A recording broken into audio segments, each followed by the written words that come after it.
2026. The time is 6:02. Invocation today will be given by Ms. Nana Hare. If she would step to the podium. Pastor Nana Hare. I apologize for that. And after that, we will do the Pledge of Allegiance. Good afternoon. I'm so proud to be here on this evening. And just very thankful for the occasion. Amen. Amen. Amen. Amen.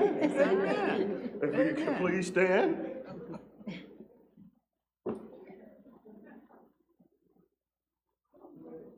I pledge allegiance to the flag of the United States of America and to the republic for which it stands, one nation, under God, indivisible, with liberty and justice for all.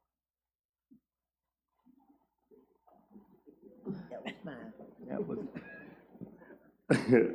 Again, good evening to everyone. I'd like to welcome y'all to the Winterville Town Council meeting. My name is Ricky Hines. I'm the mayor here. Also, too, I'd like to welcome in our audience with us tonight, Judge Foster.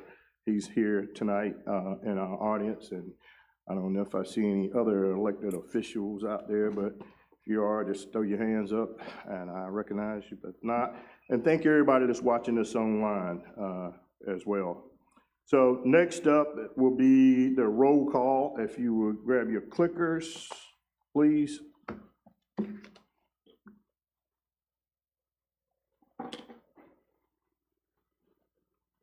Everybody is present except Dr. Brandon Harrell. She's out. She was not feeling well. She did let me know that she will be out tonight.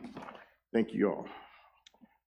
Next up is the approval of the agenda, and turn it over to the manager.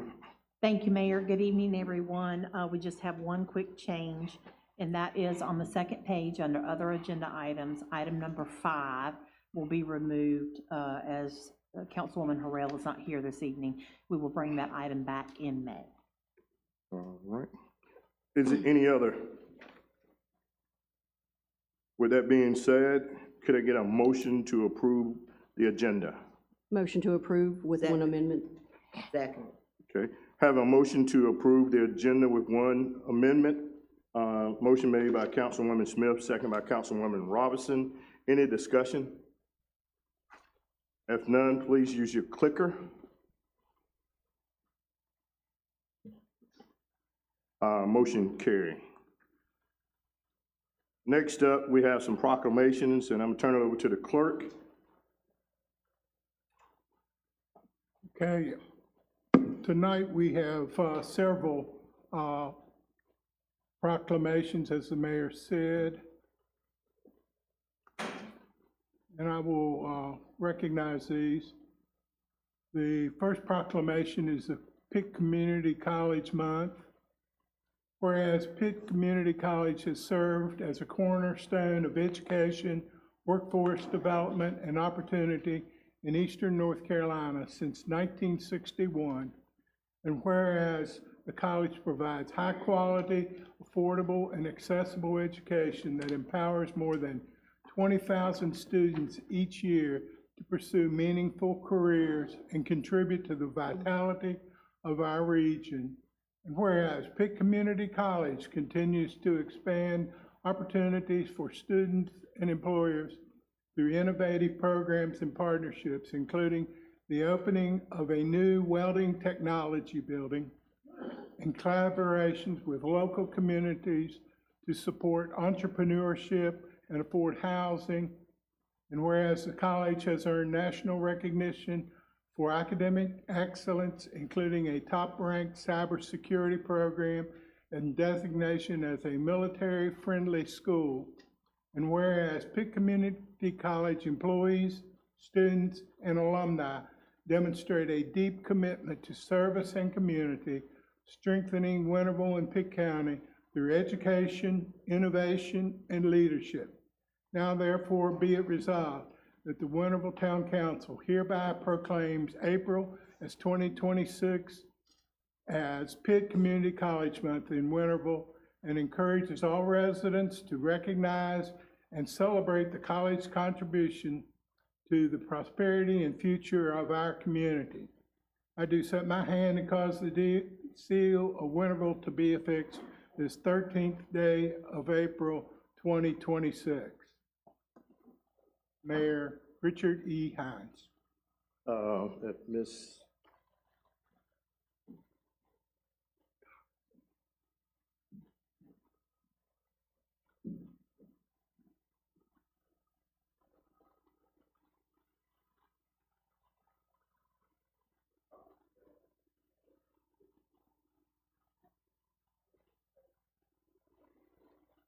I'd just love to bring greetings on behalf of Dr. Farr, who could not be here tonight. We had to divide and conquer. But I want to share how much we appreciate you. I know almost every single one of you by face and by name. Thank you for showing up at Pitt Community College for our events, for being so deeply invested in our students and in our community. We really appreciate that.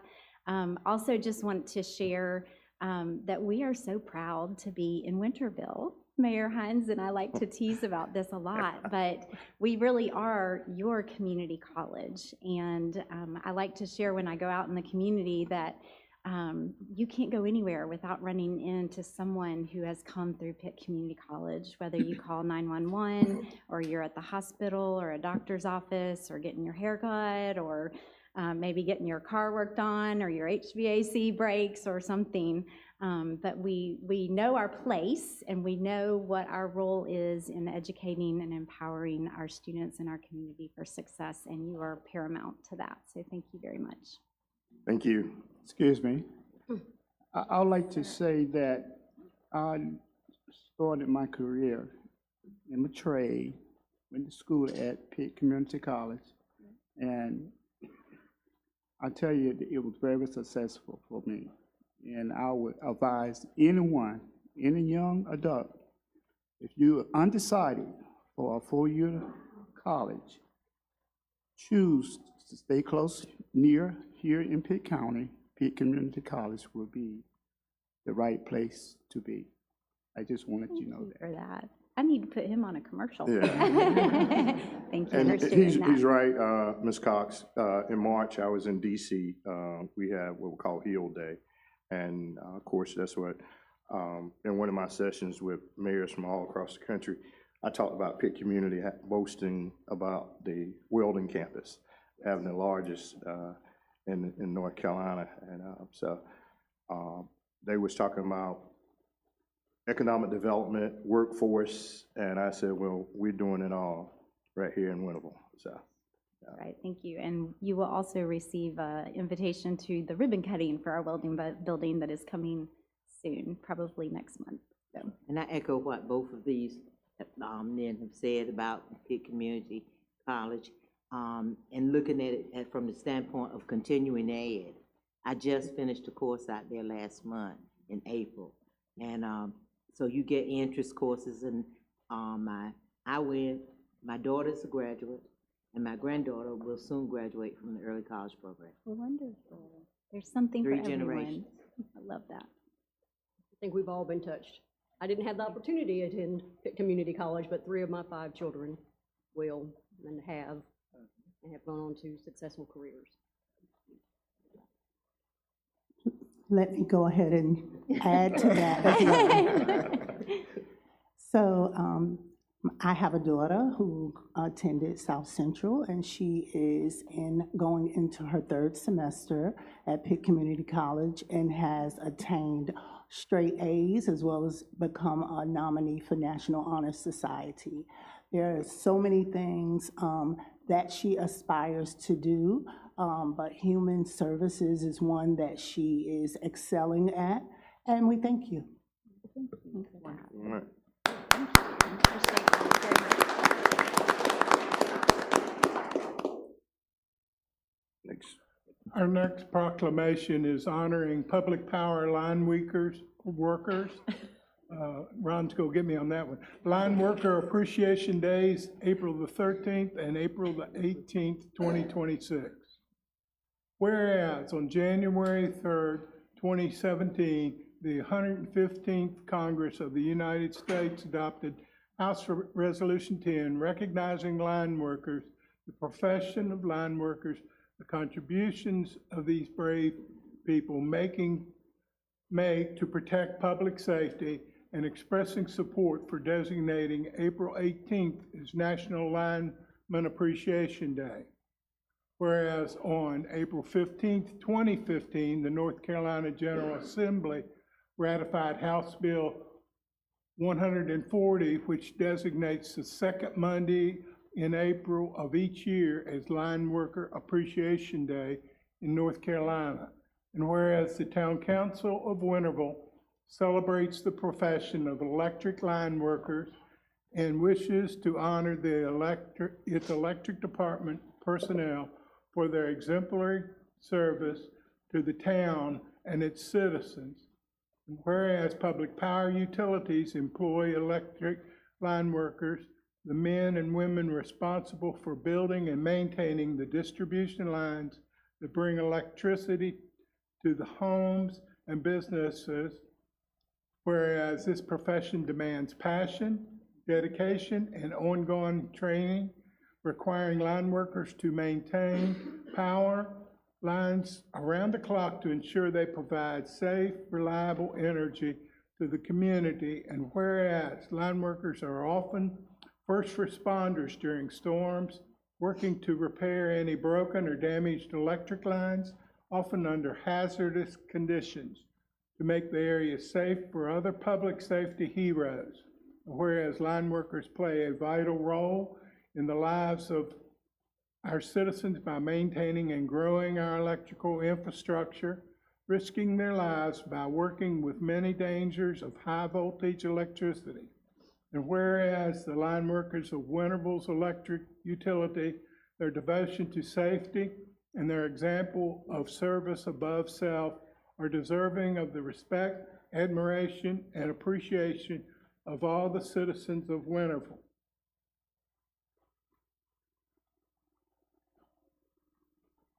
Now, therefore, the town of Winterville, North Carolina, joins with all North Carolina public power communities and all public power systems in the United States in these celebrations of Line Worker Appreciation Days.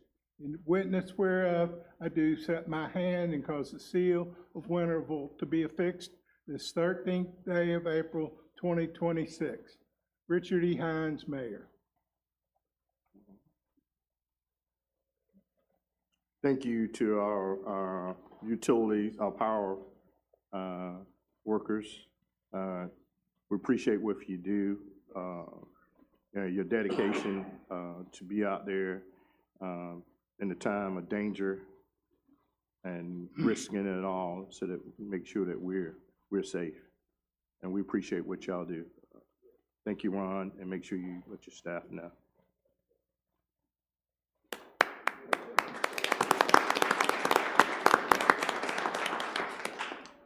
And our final proclamation, but not the least, is a proclamation honoring Christina Cherry for her outstanding achievements. Whereas Christina Cherry is a 23-year-old resident of Winterville, North Carolina. Whereas she comes from a long line of caregivers, her compassion for caring for the elderly comes from participating in care for her family elders. Whereas observing that citizens are living longer, she noticed a growth in the increasing population of seniors in her hometown. She is blazing a trail in studying in the effects of aging and a way to help take care of our fragile seniors. This is an outstanding and needed trail to blaze and inspire her young peers to follow this trail. Whereas she was awarded the Winterville Historical and Art Society Incorporated 2026 Winterville Trailblazer Spotlight. Whereas she graduated from South Central High School in June 2021, graduated from Winston-Salem State University in December 2025, cum laude with a BA degree in gerontology. August 2026, she will be attending Duke University Nursing School of Nursing Master's Program. Whereas as a young Black woman, she represents resilience, excellence, and purpose. She is smart and goal-driven and known for having a heart of gold, a special love for serving older adults. And whereas she says, this is only the beginning of my journey. More people than ever before are surviving in their senior years, and this aging population in demand for young Winterville gerontology trailblazer like me. I see this as the trail that God calls me to blaze and to inspire my peers to do the same. I have faith that God is going to reward me with my own elderly caregiving business right here in Winterville, where I can make sure that our elderly are treated with love, care, and respect they deserve. Now, therefore, I, Richard E. Hines, Mayor, and the Winterville Town Council hereby honor the achievements of Christina Cherry, gerontology trailblazing. In witness whereof, I do set my hand and cause the seal to be affixed this 13th day of April, 2026, Richard E. Hines, Mayor. Mr. Cherry.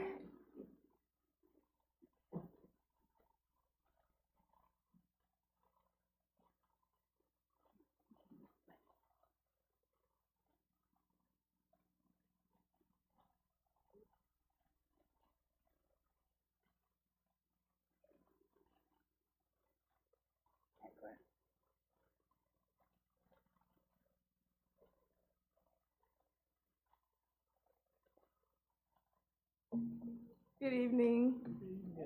I am honored to receive this recognition today. Thank you to the town council, to Dr. Glenn, Ms. Maddie, my support system. Thank you.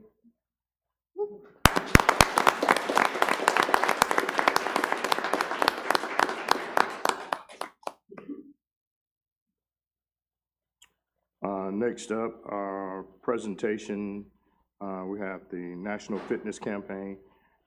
Tristan Daughtry and Diane White, if you please step to the podium.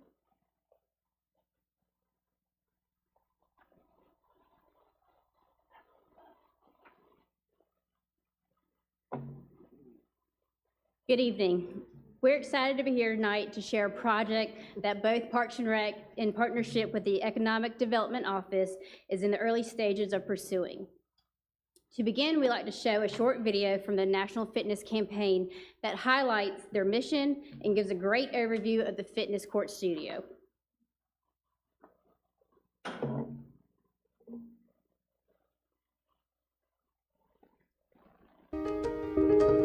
We're changing the way America thinks about fitness. From municipal parks and trails to college campuses to high schools nationwide, we're bringing free fitness everywhere. We're just getting started. Hi, I'm Mitch Minaj, founder of the National Fitness Campaign. National Fitness Campaign was founded in 1979 when we opened the first fitness court. Redesigned for the 21st century, the fitness court is the world's best outdoor gym. Our 7-movement, 7-minute system allows you to use your own body weight to get the perfect workout. Easy or hard, it will work for you. Our goal is to build healthy communities by making outdoor fitness an essential part of people's lives, so that each day is better than the last. Now more than ever before, it is vital that we move fitness outdoors to remain safe, healthy, and strong. Michiganders, as soon as we can, we go outside, which is one of the reasons why the fitness club is such an attraction. What impressed us most was their basic philosophy that they want to provide world-class fitness for free. Truly, anyone, no matter what your age is, no matter what your physical fitness level is, no matter what your skills are, it is very adaptable. This fitness court is one of the best things that Santa Central has ever done. Thousands of certified ambassadors will be trained to deliver classes, challenges, and clinics as part of our national fitness campaign. New programs are bringing students outdoors across America. The Fitness Court mobile app is your gateway to enroll in these programs. Simply scan the new digital wall with your phone to access a library of free workouts designed to optimize your experience on the fitness court. Learn the moves and take challenges as we dig deep to create impact for our partners across America. This year, we are thrilled to introduce the Fitness Court Studio, the ultimate community wellness hub, uniting the power of yoga, Zumba, bodyweight fitness, and the arts. Fitness Court Public Art continues to grow and inspire across the country as local artists collaborate to bring beautiful, one-of-a-kind murals to life on Fitness Court and Fitness Court Studios. We're proud to have helped cities of all sizes raise millions of dollars from respected sponsors to support free fitness. Wherever fitness is a priority, you can find a fitness. We're partnering with large cities using urban movement data to map the best locations for healthy infrastructure. We're bringing fitness courts to within 10 minutes of population centers everywhere. They provide these wraparound services that from a city's perspective, that's what you want in a partner like this. You want it to come presented to you on a silver platter with a bow tied around. They're one of the best partners I think that I personally have ever worked with. We serve almost 1.2 million members across Michigan. And this partnership really is an opportunity for us to bring scalable, free health and wellness opportunities to our community. So I would actually invite cities and organizations, big and small, to explore the opportunity to invest in fitness courts. To be very honest with you, the feedback from different municipalities and different communities has been very positive. We are committed to raise over $1 billion to bring the campaign to 5,000 cities and schools, building the largest outdoor fitness movement in the world. Join us. Let's make world-class fitness free.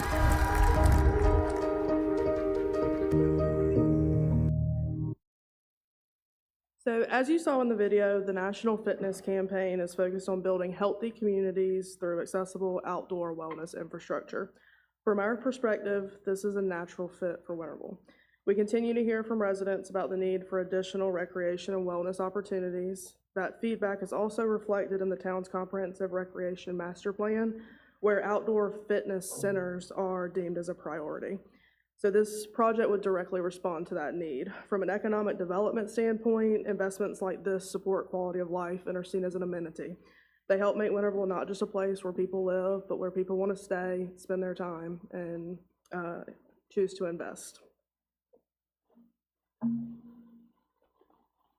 So right now, across North Carolina, we are seeing strong momentum with these fitness courts. There are multiple installations across the state, with more being added each year. We had the opportunity to visit one at Selma and to see how it functions and how the community interacts with it. Currently, the most recent installation is in Jones County. Our region has been identified as a priority area and currently does not have a fitness court studio like this. One of the most important aspects of this project is accessibility. This is a free outdoor facility designed for everyone in the community. It includes ADA accessible pathways and equipment that can be used by individuals of all ages and abilities. Whether someone is just getting started or maintaining their health, the space is designed to meet people where they are. So in terms of implementation, we're in a strong starting point. The town has been awarded a $30,000 Healthy Cities grant through the National Fitness Campaign. So that's kind of where we are now. Our next step is to pursue additional funding that would allow us to bring the project to life. So we're looking to pursue grant funding like the T-Mobile Hometown Grant, the Lowe's Community Impact Grant, and the PARTIF grant that's given through the state. And we're also going to explore other opportunities for funding, local partnerships, and different ways that we could fundraise to pursue this to its full capacity. At this time, we are requesting council to approve the resolution of adoption. This resolution does two things. It accepts the $30,000 grant that we have been awarded, and it allows staff to move forward with pursuing additional funding and partnerships. So I want to emphasize, this is not an approval of the fitness court studio itself, but it's an approval to continue pursuing this opportunity so that we can bring back a full project scope to council once we've pursued additional funding. So to close, we're excited about the opportunity that this project presents for Winterville, and we believe it aligns with the vision that we have for our community. We appreciate your time, and we're happy to answer any questions.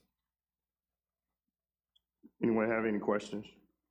Yes, I have a question. With regards to this project, does this surpass the multi-purpose? I know we're having a special call meeting, I know that, but the pursuit of funding outside of the town or fundings, because we're looking for fundings for the multi-purpose center, does this surpass that? I don't want the multi-purpose center to be pushed to the side. That's my first question. And then my next question is, I want to ensure or transparency given if any funding is taken out of the taxpayers' money at some point, because it looks like a wonderful program. It will be free and available to our residents. But I'm thinking also with the multi-purpose center, there will be exercising things of that nature in there. I want to ensure that if in the event you all get the funding, that then, the taxpayers are made aware if they have to come up with money or monies is taken out of taxpayers' money to complete this project. So if you could share that now, that would be great. Sure. Do you want me to take a shot at that? So in response to taxpayer dollar, I'll answer that with, we're at a unique position because right now, all we have is a $30,000 grant provided by the Health Cities grant through the National Fitness Campaign. We are going to explore funding options. So depending on what that looks like and what we get in return, we will develop a plan on how we fund it. We don't have that, we don't know that now. So I think if we get to a position where it is going to have to come out of our budget and the town is contributing funding towards it, there would definitely be conversations around that. So right now, we're developing the funding strategy to not include any of our own money, that we're looking to completely externally fund it, but it's kind of an exploratory process we're gonna go through as we apply for things and we find out if we receive those fundings or not. Thank you. Can you tell me the total cost of this? Is there a total cost that was provided with the $30,000, grant or that you have? That will be deducted from what total cost? So there's a couple of options in the way we answer that. So the way that you can do this is a variety of ways. You can just do fitness court, you can do fitness court, fitness studio, you can do local art, you can have shade. There's all these different elements that you can add on. If we did the most basic, we're looking at $180,000 in contribution for the equipment and the installation. And so that's what we're looking at. Now, there are other options where it comes out of a larger total depending. So the minimum would be $180,000. And the max would be? $280,000. And that basically is turnkey, that includes everything. Yeah, so there would be different elements and we can add those things on or we could choose to not pursue those. So I think we are very early on in that we received this initial funding and wanted to bring it and say, okay, we've been given the early preliminary funding and now we'd like to explore some options for funding and we don't know what those look like, what we would receive and what we would not. And that's going to determine the full extent that we pursue with adding a studio component versus not, adding shade, public art, different things like that. And so I have another question. So you all are asking the council to approve you move forward with seeking additional fundings.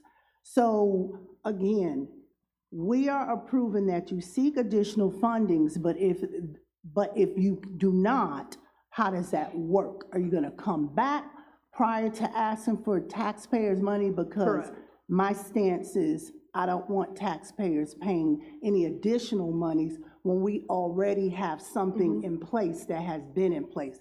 This is amazing, it's a great idea, but we already have something that has been in pursuit. So I just want to make that clear from my position.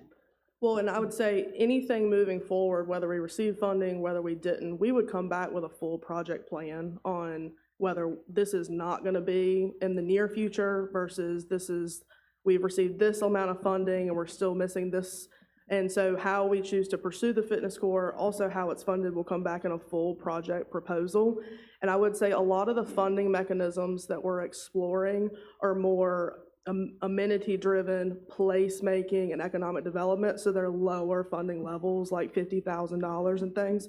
So it's a good entryway into putting some type of fitness without pulling away from the multipurpose conversation. So this would be, the funding strategy would be different. Where would this be located?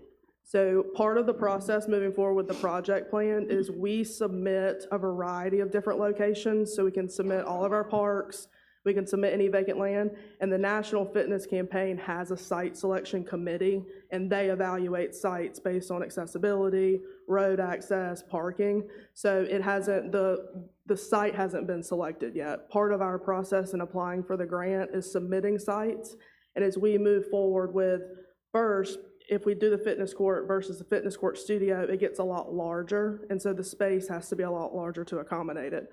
So as we determine all that we're going to pursue with putting the fitness court in, the space will then be determined through a site selection committee. Councilwoman Hawkins, if I just may reiterate, it is not in place of our discussions and movement towards a multipurpose facility. It's in addition to adding an amenity to our parks facility. So the conversations that we have with council will continue, and the planning will continue separate and apart from this endeavor. And I thank you for that clarification. I just also, and I know we're going to have budget meetings, but I also know that there are some improvements that are needed in terms of parks and recreation. And so, again, as you said, this is the first step, and I will look forward to, if in the event, we're hoping not, that you would come back, because other costs predate and are more priority, in my opinion. Yes, ma'am, and we certainly, again, would treat any maintenance issues at our current parks as they exist and whatnot separately through our budgetary process. Thank you. Thank you. All right. You got your questions, Councilwoman Hawkins? I'm done. Okay. Anyone else have, Mr. Moy? Yes, I would like to make a motion that we approve the resolution of adoption and supporting the town partnership with the National Fitness Campaign and authorizing continued pursuit of funding for the fitness court studio project. A second. I have a motion on the floor, motion made by Councilman Moore, second by Councilwoman Smith, to accept the resolution for the outdoor fitness court as part of the National Fitness Campaign. Is that correct? That is correct. All right. Any discussion on that? And can I elaborate a little bit on that? And Yes. the reason why I support this is self-sufficient. It's sort of like our playground that we have for our kids. For the little ones, the swings, the slides, and all of those things, they out there, they're available at any time. And, just make sure that you probably be on your own if you get hurt. Now, you have to be mighty careful out there, But, and it's the same thing about the playground that we have for the kids, Make sure that if you use the facilities that you know what you're doing. But that's one thing, is it can be maintained. You don't have to have a staff member out there. To me, it's a win-win situation if we can find the right way to support it. Okay, and Councilman Hawkins, I agree with you. We're going to do all we can, and I hope and pray that we can find ways and means that we can be able to receive some more grants to help support this in this program. Thank you. And then I want to add to that discussion, is there any, I know we have this presentation, is there any pamphlets? Is there anything that's going out to the community for them to look through it? And then in addition, and when you're looking at these activities, is there anybody going to, provide any guidance additionally via safety? I know the parks have swings and jungle gyms, which, are down on the ground and such, but things such as this might be another level. Is this age appropriate? Things of this nature, how do we get this to our community so then they can also have some say-so in what type of, attributes they would like in this? How does that work? Well, and so I think you're proposing a really good question that we can think about as we move forward towards implementation. So the cool thing is we're at the very beginning. So part of some of the funding opportunities that we're exploring, part of the funding requires community meetings and discussing the project and getting feedback there. But I think as we move forward towards actual implementation, once we get there, I think there's ways to program, ways that we can share how to access, how to use the equipment, safety briefings and things through our own programming. But the cool thing about the campaign is that it's not just infrastructure, it's an actual ecosystem. So they train ambassadors in the community where these fitness court studios are that are going out there on a regular basis and teaching and instructing how to use the equipment. So I think there's ways that you can partner with the ambassadors that train and use the equipment to do regular scheduled programming, to go through safety, go through how to use it. And then for the people that are using it on a regular basis, they're gonna have access to the campaign via mobile or desktop that shows how to do workouts, and you can put in your ability level and it gives feedback based on that. So I think what you're proposing as a question is actually good feedback for how we pursue the project moving forward. Thank you. If no other discussion, could you please use your clicker to vote, please?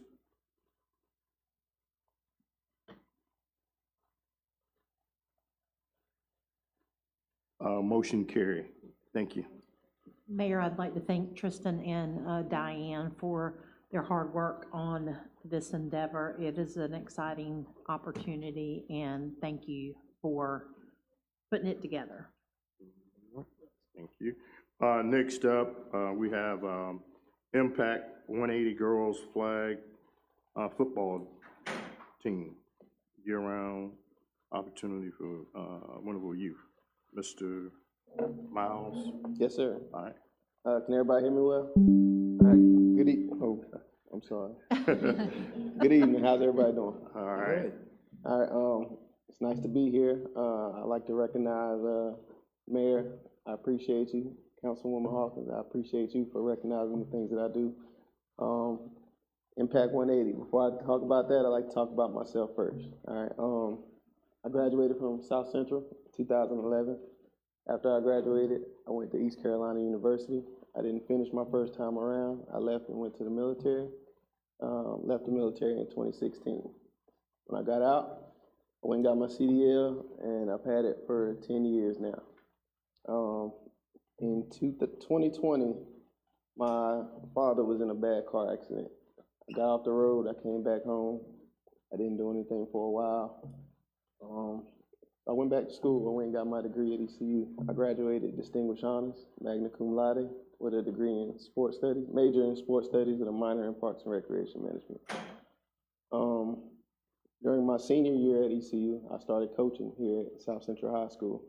I currently coach boys football. I'm an assistant coach for boys football. I'm an assistant coach for track and field, and I'm the head coach for girls flag football.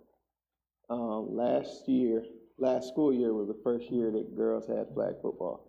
From that point on, that was when Impact 180, girls flag football travel team got started. After the season, I didn't want these ladies to stop playing because they only had a 5-week season and there's nothing else going on for them. So my ladies actually travel. We just left the tournament yesterday. We were playing down in Mooresville. And we didn't do so well, but it's all about the experience that they get. one thing that we have a problem with is, you know, being able to practice as much as we can because of facility usage and things like that. So what I hope to get from this is I hope that we can, you know, find a way to build on that. I don't want Pitt County to get behind because flag football is the largest growing sport in North America. And one of our own from here, Amber Clark, she is currently on the United States national flag football team. She has multiple gold medals as well. I'm sure many of you may know this young lady, but she couldn't make it here today. I asked her if she could make it. She would have been a good focal point for me to focus on. But what I want to do is I just want to help these girls have more opportunities to play. I think that they have an opportunity to catch up with everywhere else. Charlotte has a major program there. Really, a lot of places have major programs. I feel like we need our own here for these girls. I have a daughter myself, and nothing I want more than for these women to have opportunities to play as well. When it comes to coaching, I feel like I have more passion for coaching women than I do on the guy side. Guys, it's, you know, it's all about ego and the things they're capable of. Women, it is strictly development. They learn fast, they pick up everything, you know, there's no talking in practice and things like that. I even tell them that, you know, you guys can talk some, you know, it's so quiet, it's like crickets out there. They're focused, they're just locked in, and that's what I love about that. And I'm sorry, I missed this point. My mother over here, Dina Miles Randolph, she was the one who started this Impact. All right, it started as Impact, the boys basketball team. She ran that basketball team for years, and then my brother picked it up and they turned it into Impact 180, and we have a 10U boys flag football travel program. And then when I got into coaching, that's when I decided to focus on the girls. And now the girls, I have 4 of my girls here. Ladies, could you please stand? LaKaylee.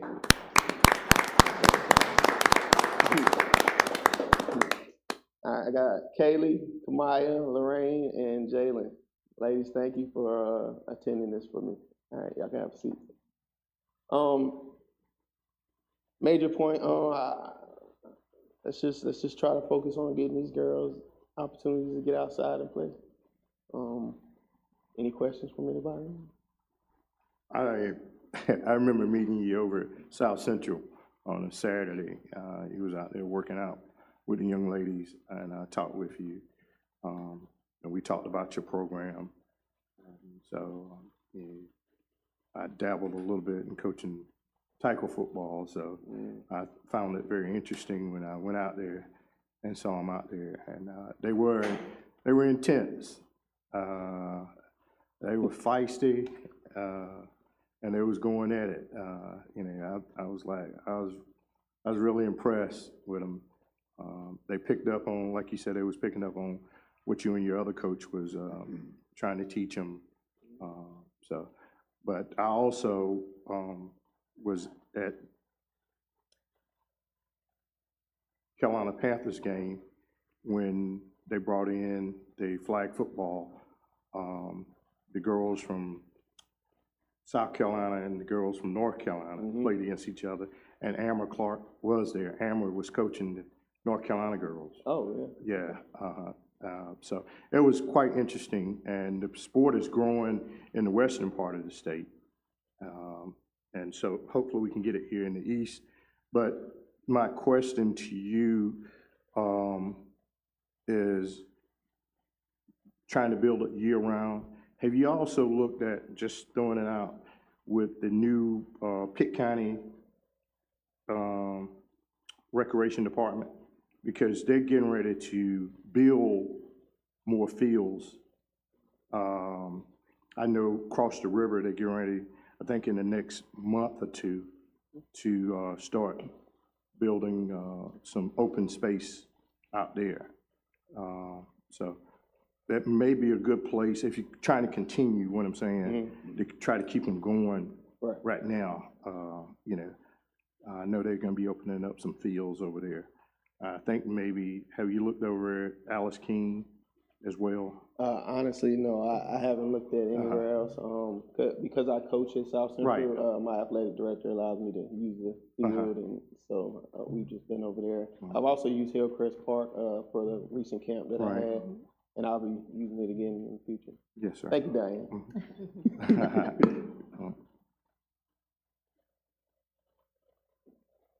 Anybody else? Yes, so Coach Toon, I would like to tell you, thank you for coming and being an exemplar example to young men in Winterville and Pitt County. Out of anywhere you could have been, you are here. You are a dedicated person with a devotion to these young ladies. So when you raise and invest in young ladies, you are investing in a nation. And this is what you do without pay. He's not asking for anything. He is asking for the opportunity for partnership with community and local businesses, or those who have to invest in these young ladies. Now, I know we have a Parks and Recreation Department, and I also know that we have a public park, Hillcrest. And with these young ladies being in it, I think that more young ladies, such as these young ladies, should be encouraged to come out. And what you are doing is amazing. There's 1 out of 3 Black males in the penal system. You stand here before us, having degrees, having gone to the military, having excelled. And you should be celebrated as well as these young ladies. I would like to give you something unless any other council persons have anything to say, and then I would like to present you and these young ladies with something. So I want to tell you, thank you for taking out your time to come and share with Winterville what you are offering.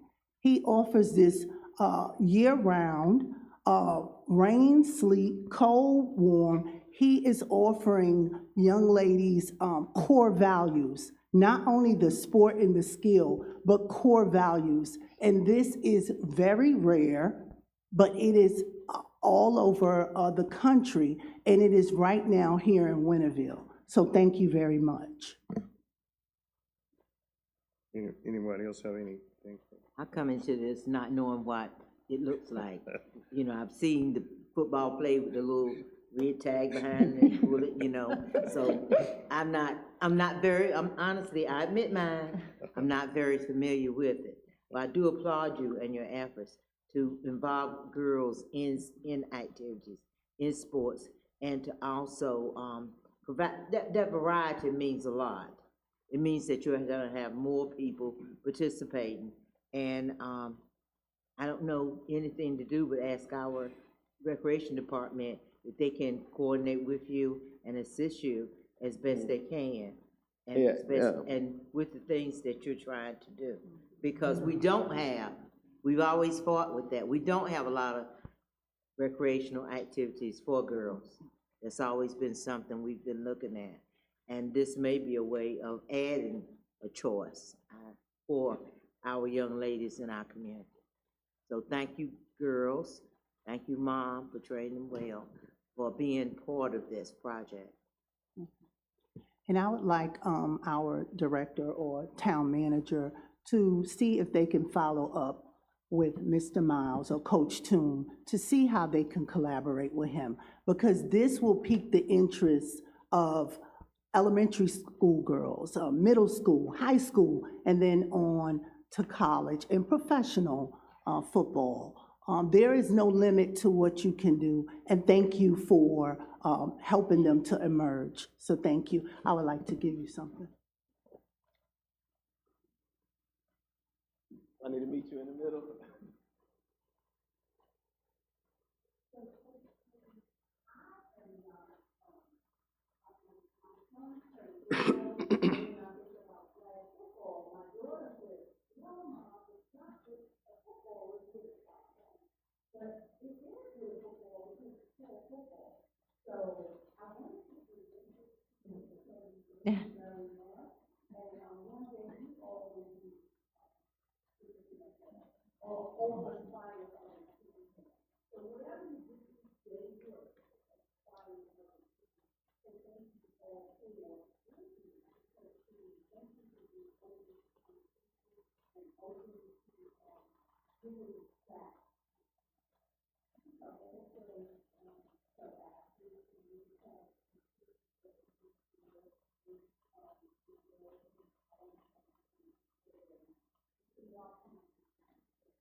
Coach Tony, did I say it right?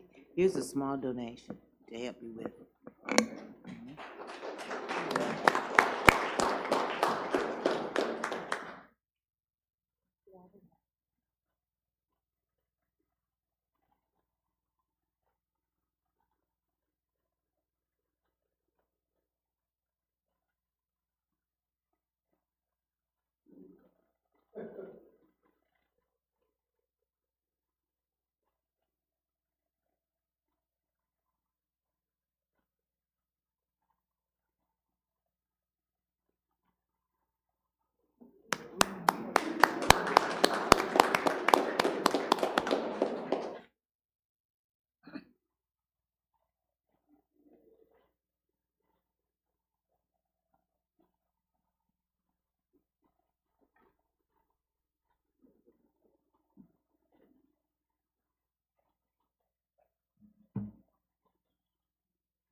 Next up, we have public comment. And the public comment policy states that public comment period of 30 minutes providing an opportunity for residents to comment on any item included in the agenda to address the town council on any other matter related to the town of Winterville or any item included in the public hearing section of the agenda. Residents should address the council at the time the mayor invites public comments on the item.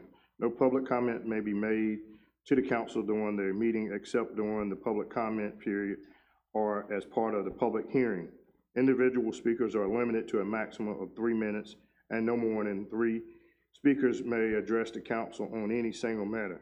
The town council may elect to take no action on the matter addressed by a speaker, or may schedule the matter for further consideration at a further council meeting, or may refer the matter to town staff for disposition. Copies of the public comment policies are available in the rear of the assembly room. And we do have one person that signed up tonight, and that person is Miss Brandy Daniels. If she could step to the podium, please. Ms. Daniels, just let us know your name. Of course, your address. We know your name now. Yes, good afternoon. My name is Brandy Daniels. My husband and 2 daughters live at 2945 Foxglove Drive, obviously in Winterville. Okay, right. Greetings, Town Council. I wanted to discuss 2 important details. I want to first ask if it might be a possibility to allow public comment maybe at the end of the meeting. Most of the time when I'm here at the meetings, I'm maybe going first, but I hear a lot of things, and then I have to return next month to actually respond to something that occurred that same day. So I'm not saying that we should forego this time, but maybe at the end, if there are residents still here, so that they don't have to retain what they heard, and then kind of repetitive with some of the things they heard a month ago. We're moving at such a fast pace, so that's something I would want you all to maybe consider. And then I also wanted to express my sincere appreciation in the town for approving the power cost adjustment. I was at the meeting that occurred a few weeks ago. I also wanted to publicly thank Councilwoman Hawkins. During the meeting last month, while we got to a consensus, she was the only person that I saw with a very strong advocacy for me and my family. But that's really not what I wanted to bring to your attention. I wanted to bring to light some interpersonal concerns I saw at the meeting last month. As I said, I have 2 daughters. One is 6 and one is 5 months. And I left my house about 6:20 to get here for a 6:30 meeting. And it has to be stated that for about 90 minutes, we sat and watched what I consider a tennis match, going back and forth on why we could or couldn't provide assistance for residents. At approximately 8 o'clock, Councilman Moore made one statement, was properly second, and within 10 minutes, we were in agreement for 50% of the costs. As a resident, as I said, that left my home at 6:20, it felt like a waste of my time. However, as a Black woman with a master's degree, it reminded me of how sometimes in settings, it's not what is said, but who says what. So I want to highly encourage you to make sure that you're making decisions not based on who says what, but what's facts and what's best for the residents. And that's it. Thank you. Thank you. Thank you. Next up is our consent agenda.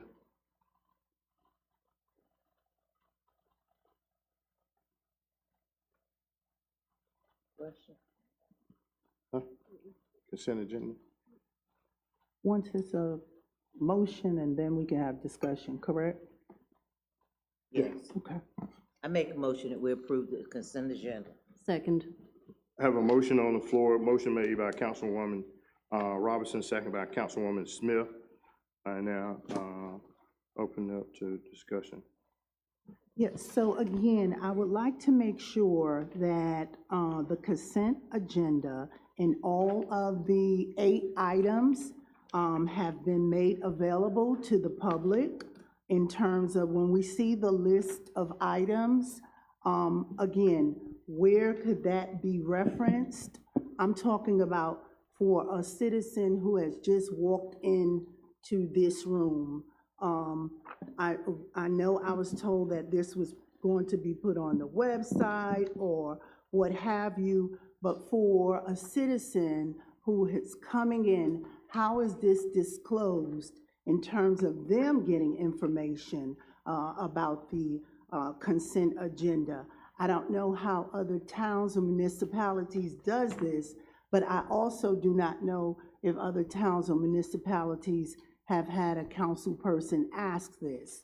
I just want to make sure that everything is disclosed and or prior to us making a motion for the consent agenda, that we reference and we share with the public where this can be accessed, and also explain to some degree what we are voting on if they have not gained access. That is very important to me.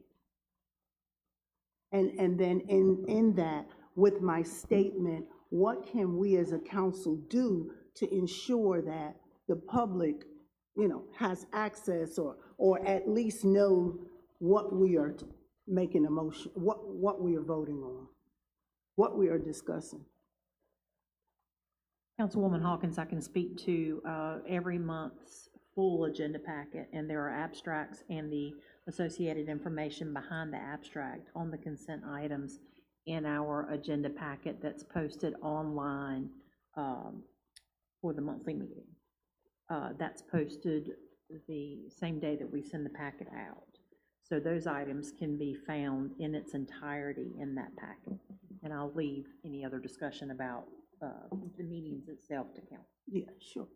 And I understand that, and it's for those who have access and or can get to that or can navigate to it. But for someone coming in to the meeting, can we at least have a copy on hand so that if someone wants to look through it, they can have that? That is what I'm asking. Can we have a concrete copy and or a few, just a few for those present? Of just the consent item itself? Of the consent agenda, I'm sorry, itself? The abstracts, the agenda as well, everything. Is there? The whole packet? Yeah, I think that just having that would be good, because that lends itself to equity. That lends itself to maybe somebody does not have access to the internet, but they got to the meeting and they still, would like to gain this information. We could certainly make a public, go ahead, Don. we could always, because usually people are coming and there's very limited time, when we publish the agenda and abstract, the agenda packet, could run a copy and we place it in the lobby along where everything else is placed there. And there's a desk there and a chair. Anyone wanted to come in is more than glad to come in. And I again encourage, and I would say that I've gotten an increase in those that are asking to be on the agenda distribution list, sunshine list, whatever you want to call it. And I've had a real increase of that in the last, I'm going to say last month.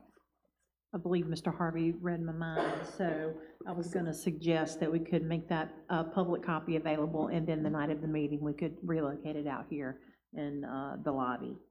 Thank you so very much. Thank you. Councilwoman Hawes. I'm done. Thank you. If there's no other discussion, could you use your clicker, please, to vote on the consent agenda?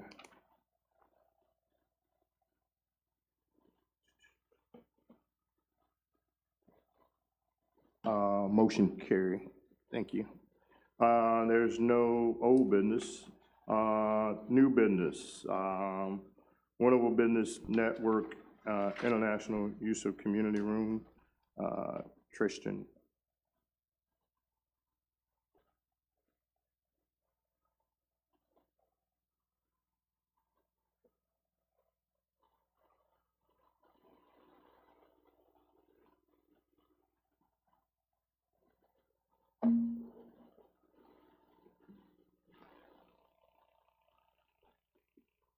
So I'll be brief to start us off. This evening, we are bringing forward a request that supports small business engagement and continued partnership opportunities here in Winterville. We've had the opportunity to connect with the newly formed Winterville BNI group and learn more about their mission and structure, and we felt it was important to bring this forward for your consideration. So I'm going to pass it over to Chip Galusha, Alicia Rollins, and Mike Smith to share a little bit more about what BNI is and the specific Winterville BNI chapter. Thank you very much. Appreciate this opportunity to talk about BNI, which stands for Business Networking International.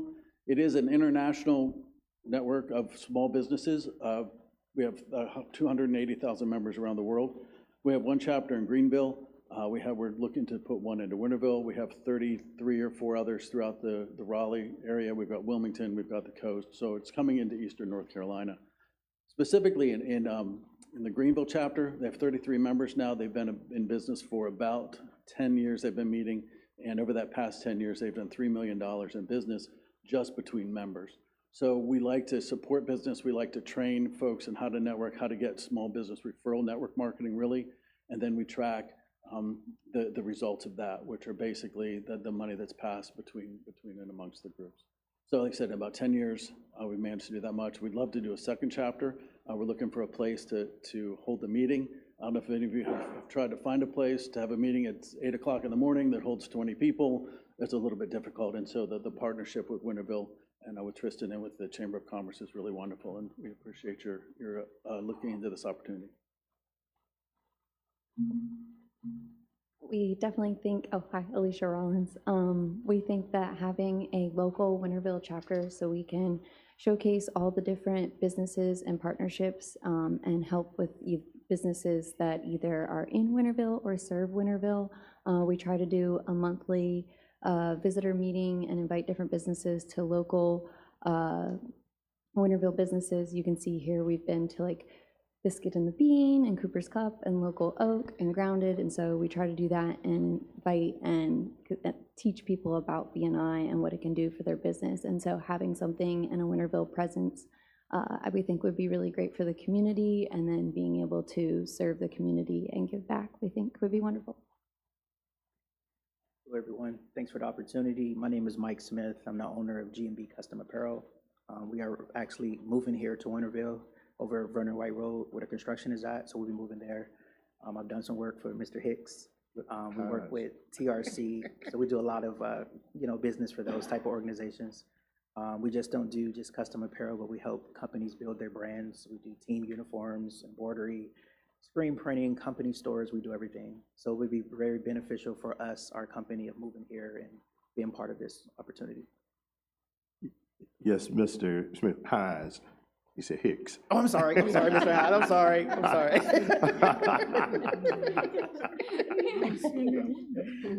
Hey, this is the first time I've been in this setting, man.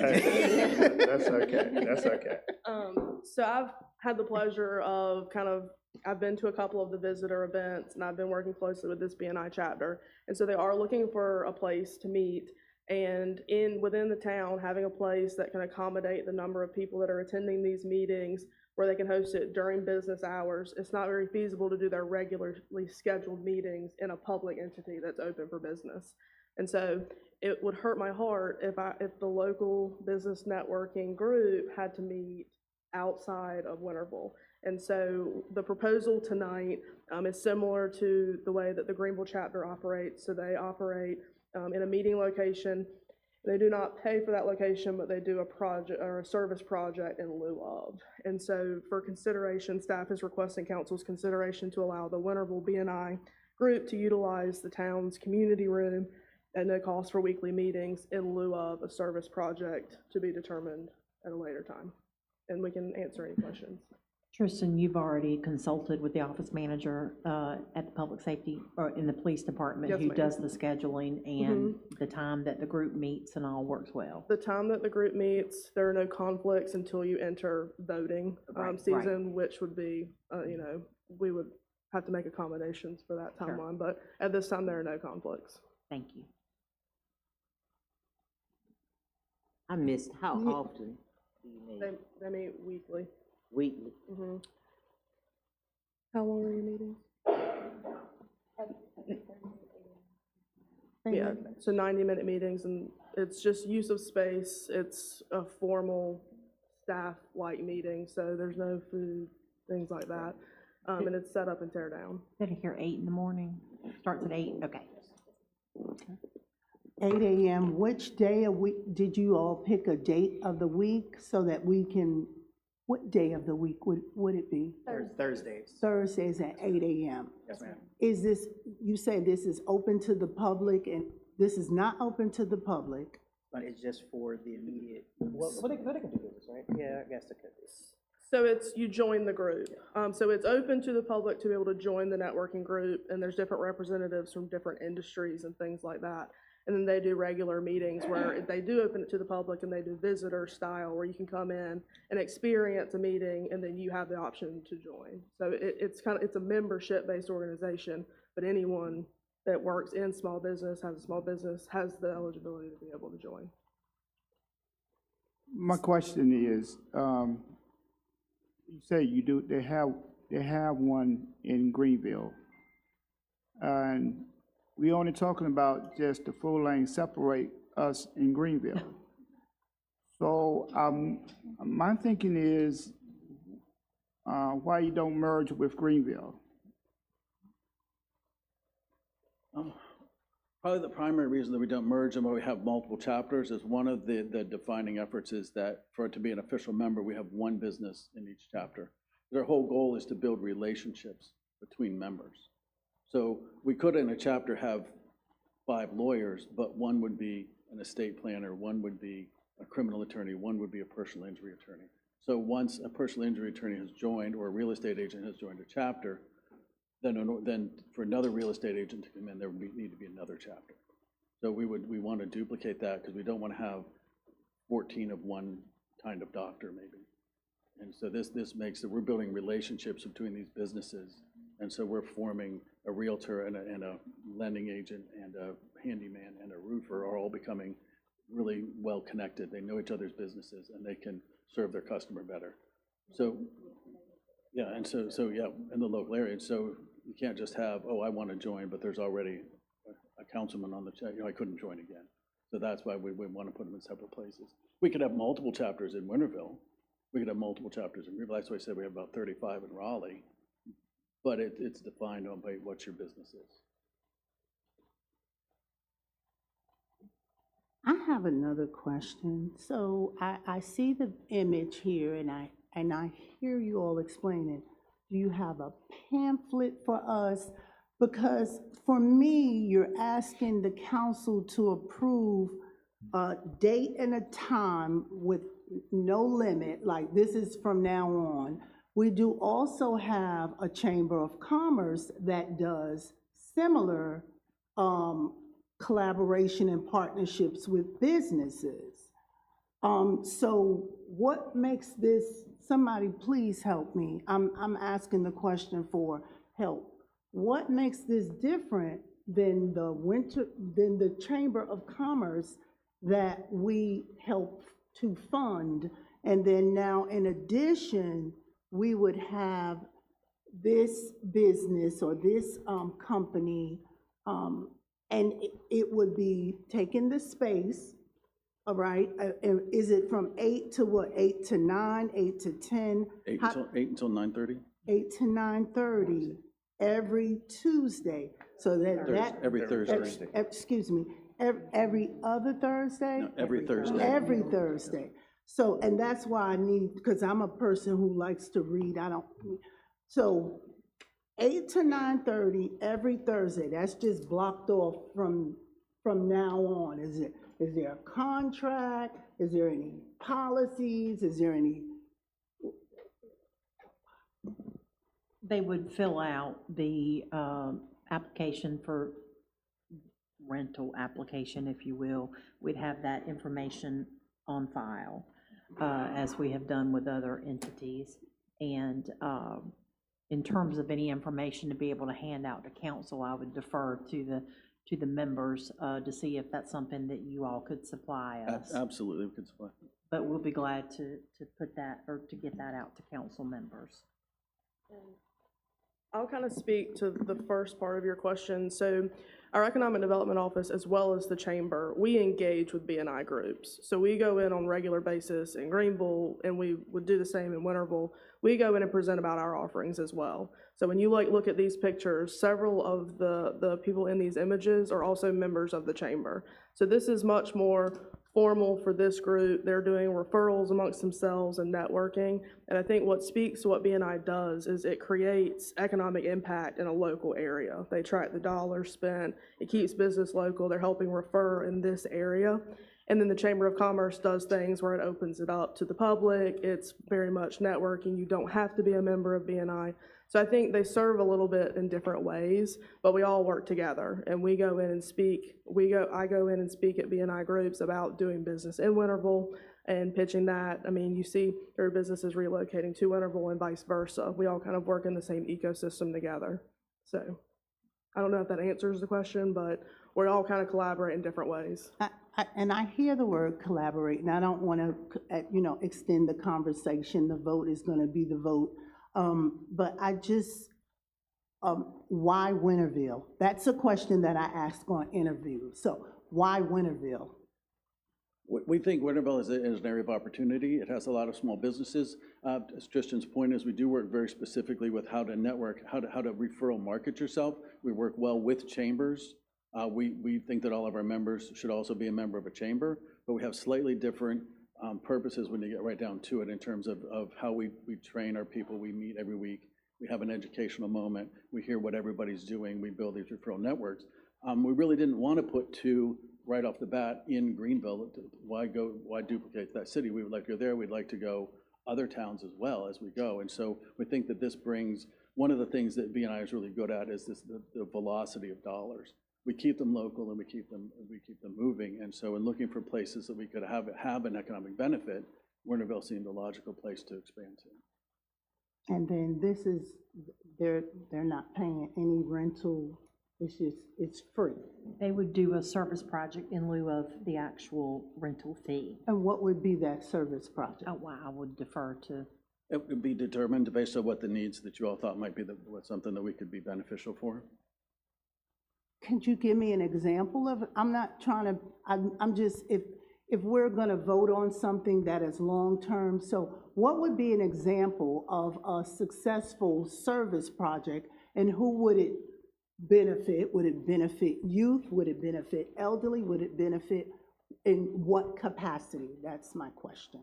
So I think giving back to your community is really essential, and it gets you a part of it. The Greenville group does, they usually do like a yearly big get-together and cleanup of different grounds, churches, things like that. And so we really want to hear what the need is of the Winterville community, and we would love to get out and be able to do yearly. I think even more would be a great thing, a quarterly service project, whatever the town of Winterville needs. So whether it be youth, elderly, what does the community need? And we want to be able to help serve that. Thank you. If there's no other questions, are you finished? Okay. How does this tie into the small business, what is it, incubator, the training at ECU and Pitt Community College?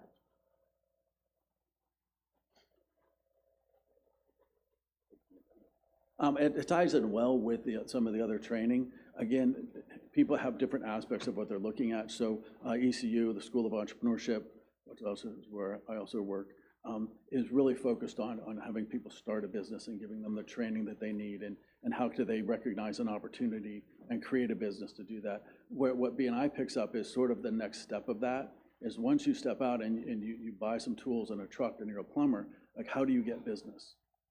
Well, you know, so you team up with a real estate agent, they sell a house and need some work. And when you do you put, I mean, you see them all the time, there's a lot of posts on just general like Facebook, like, hi, I need a roofer, and then you list like 9 names. Well, you don't know them. But if you're part of a network and I can tell you, hey, what you need to do is you need to hire Tristan because she did this for me and she's awesome and she's gonna do good work, that building of that referral network is what we're all about. The chamber has meetings, brings people together, works well in the legal environment, creates an ecosystem where small business can flourish. The college, the university, Pitt community, their entrepreneurship programs are geared toward how can we get people to start small businesses, and somewhere in the middle you have this idea of how do I get business once I'm in business. And that's really where BNI sits, is how do I refer people, how do I get people to understand what I do so they can refer me so I can build a network of clients and be successful. Thank you. And one other question, we do have ones that is utilizing what is going to be the community building. Our seniors, citizens, they use it. So have we looked at the schedule to make sure that we can accommodate this before we make a motion on this? Good. And also too, I want the council to keep in mind, this is not a concrete, because this can go month to month. They can pull out and say that they don't need it anymore. You know, I'm just saying, because it's really month to month. Yeah. Well, and I'd echo that by saying, you know, they're looking for space, period. Mm-hmm. The amount of available space to be used during business hours that's not at an established business during business operation time is incredibly minimal. Mm-hmm. And so the goal was, if they're going to be a Winterville chapter, I think it's important that we try to keep them in Winterville, which is how this kind of became proposed. Mm-hmm. Okay. Mm-hmm. We have a vote on the floor. I'm sorry. Made a motion. Huh? You made? We've not made a motion yet. Oh, I thought we made a motion. No. So I would like to make a motion to approve the Winterville BNI chapter to utilize the town multipurpose room at no cost in exchange for in lieu of service projects. As to be determined. I'll second that motion. There we have a motion on the floor. I'm sorry. I thought we already had one. Have a motion made by Councilwoman Smith, second by Councilwoman Robinson, to host BNI in lieu of a service project, and correct? Yes. Now, any discussion? If not, use your clicker.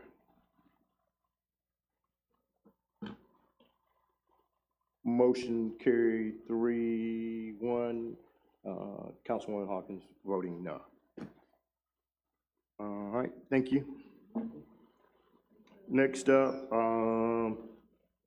is it Cliff? It would be Anthony. Anthony, Assistant Town Manager, Bowers. Winterville Cemetery Expansion Project, contract award. Good evening, Mayor, members of the council. Tonight before you, we have the Winterville Cemetery Expansion Project. I know it's been ongoing for some time, and we're at a point now where we're ready to get some paving and some curb out there so we can get everything graded out and ready to go. With that being said, we received bids. We had a design done by Rivers and Associates, and we were able to add approximately 400 additional plots to the cemetery.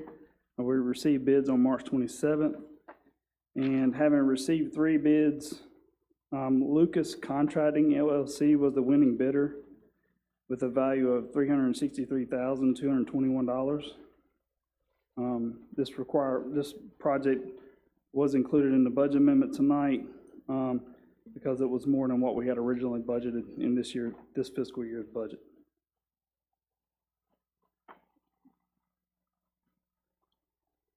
Anybody have any questions on the contract for awarding the contract for the cemetery expansion?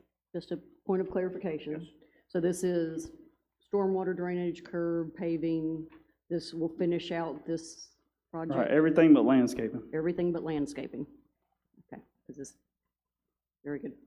Thank you. All right. I have a question. You said that this was put into the consent agenda because additional monies was put in. Yes, Please ma'am. explain. The and budget how much. amendment in tonight's consent agenda included funding to help cover the cost. The original, when the budget was written last year, we didn't have an estimate in hand, so that was a placeholder added to the budget. And so once we realized what bids were coming in at and the estimate on the design was complete, once the design was complete, we got an engineer's estimate, and then we went out to bid. And so that's when we realized that the funding needed was going to be more than what was budgeted last year. And this includes, and just for anybody listening who does not have this in front of them, this includes an additional 400 plots? Yes, ma'am, that's correct. So that's for anybody who's listening. Well, I'm sorry to interrupt. I think that number's more than 400. 400 additional. I can double check that. Yeah, I think that's. And then can we have a total of how many plots will be there with this 400 being additional? We'll reconfirm the number, but there's also a finite area in which the plots can lie. So I'll double check that number just to make sure. That was done previously by a different firm, but we'll double check that. And so, Councilwoman Hawkins, you just asked a question, I didn't answer it. What was your last question? I apologize. I interrupted, sorry.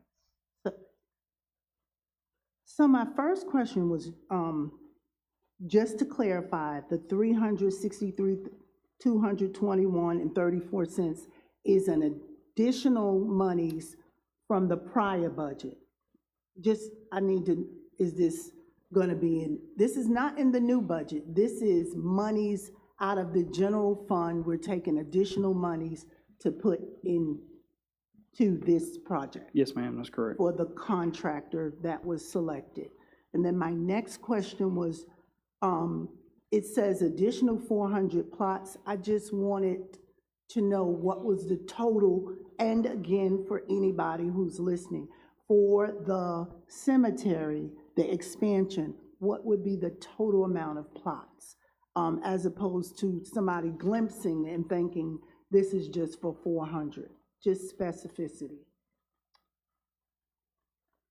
I don't have the number. I thought it was 400, but evidently there seems to be a Yeah, it says discrepancy. additional.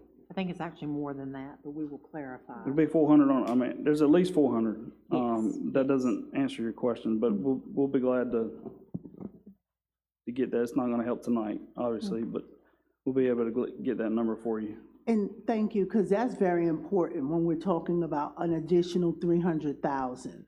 So as soon as we get this, how could we, I don't know, how do we update our community on, because, they would like to know. Yes, somebody ma'am. might We'll, have we'll some actually have to plans. bring it back to council because there's gonna be a lot of decisions that need to be made once the project's complete that include, who's eligible to purchase the plots. We'll reconfirm the number at that time. And then, also the rate at which we sell the plots at, because those have based on history, they've changed. So currently, you have to be a resident to purchase a plot, things of that nature. So there's been some limitations that have applied in the past, and we'll have to revisit that to see how we want to sell plots in the future, once this opens up. I think that we just want to remind this council of what regulations exist currently, the additional regulations that council previously voted on, and then have council take a look at, as Anthony said, the rates of what we sell plots for. Okay, thank you. And next month, you'll bring back that total amount? Yes, ma'am. Well, And I'll send the email out. It doesn't help the public, but we can bring it back up next month as well for the public to hear. Thank you. So that puts the project on hold until then? That's up to council, it doesn't have to. Okay. I know, it's been a long time since the residents of Winterville could be buried in Winterville. And I've heard lots of them that, they don't want to go to Greenville, they don't want to go to Aden, they don't want to go to Mills. They would prefer, they can't understand why they cannot be buried in our town. And so this project is one of those projects that's been around for quite a while. So I would gladly see it go forward. And we'd be able to provide this service to our citizens. So I think that the project, the turnkey project it grew in terms of what needed to be done out there. So that certainly added to the time. I think we may have an updated count. Yeah, Mr. Gay had worked on this project a little bit previously on the actual plot layout, so he was able to look it up and he said 784. 784. And of course, that's individualized plots, but yes, so I do think that if council so desires, you all can move forward, we can get this project started, and then hopefully be prepared in the near future to resume selling. So with we know the amount, right? And you said you have to bring something back to council. Yes, ma'am. And then once you bring it back to council, and now you have gone into a contract with Lucas Construction, is there a projected timetable for the project? Like they'll have them, like, is it gonna be another year or 6 months, or how does that work? No, ma'am, he said on the short side, he can get started within 45 days. So I would expect everything, I would expect, worst case scenario, 3 to 4 months, to get through the summer. Thank you.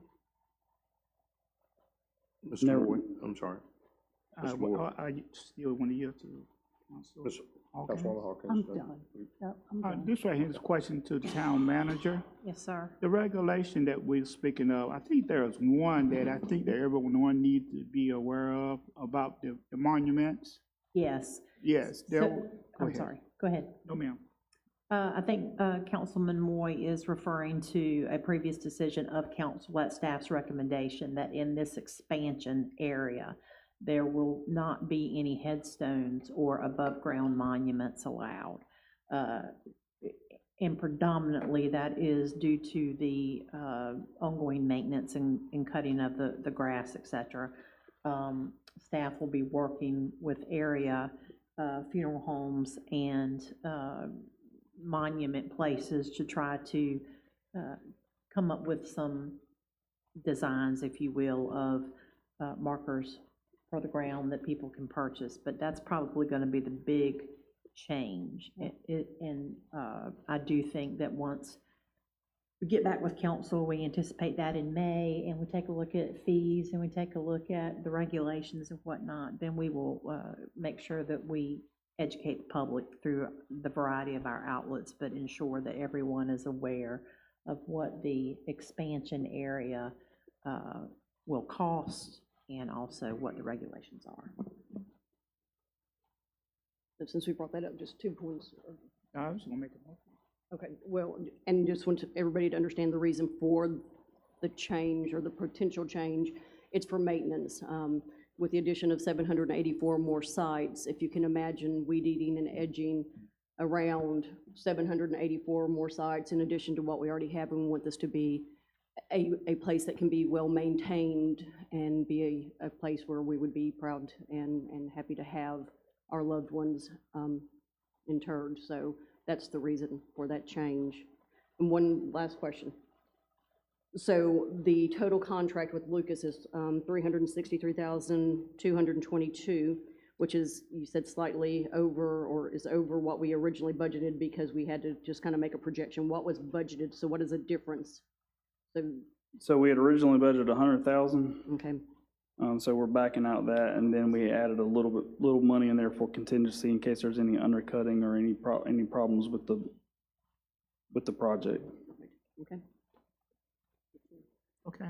All right, I would like to make a motion that we award the bid to Lucas Construction LLC. And I second. Lucas Contracting LLC. Construction? Lucas Contracting. It is two different. It's contracting. It's construction on the bid tab, and then, but on the abstract, it says contracting, Lucas Okay. Contracting. It's contracted then, okay? Lucas Contracting, okay. All right. And I still second. Have a motion on the floor by Councilman Moy and seconded by Councilwoman Smith to award a bid to Lucas Contracting LLC. Any discussion? If none, please use your clicker to vote. Bless you. Thank you. Motion carried. Thank you. Thank you. All right, next up, before we go to that, can we take a quick recess?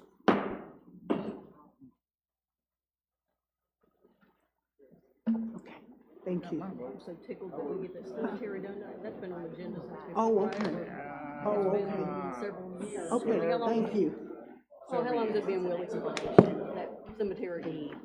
Since Staff will 21? recommend awarding with. So you've been working on that, but I'm talking about recommending, she's talking about recommending. Good.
But he's Always always on on time. time. Ready? Mhm. Everybody turn the mics back on. Yes, sir. Call the meeting back to order.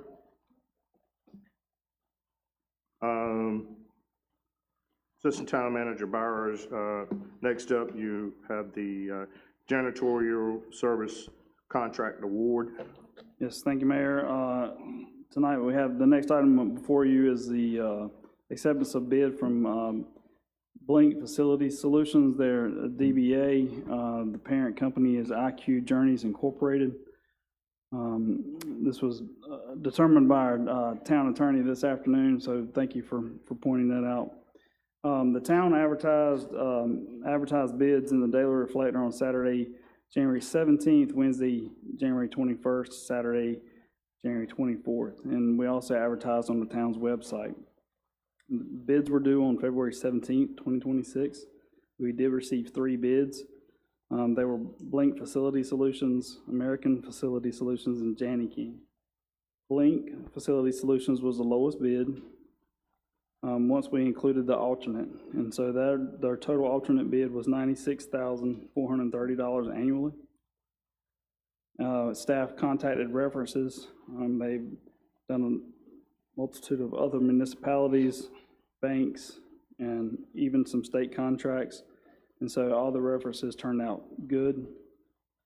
And so with that being said, staff has recommended the lowest bid of Blink Facility Solutions in the amount of $96,430. Anthony, do you mind, real quick, talking about what the alternate is, the differential? So we had an opportunity while we were going out for bid to include a second cleaning at our parks facilities. And so what we'll have in this, with the alternate bid, is the opportunity for the cleaning company to come back once in the morning and then once in the evening to make sure the facilities are clean, especially after like previous night's events and things of that nature. So they'll stagger those out so that they're cleaned more frequently during heavier periods of the year, basically the summer months. And I want to say it's like May through October. But that specific detail for the alternate did allow for a second cleaning at the park bathrooms. And just as a point of clarification, this contract also includes floors and carpet cleaning, where we had previously taken that out as a separate That is correct. item. Okay.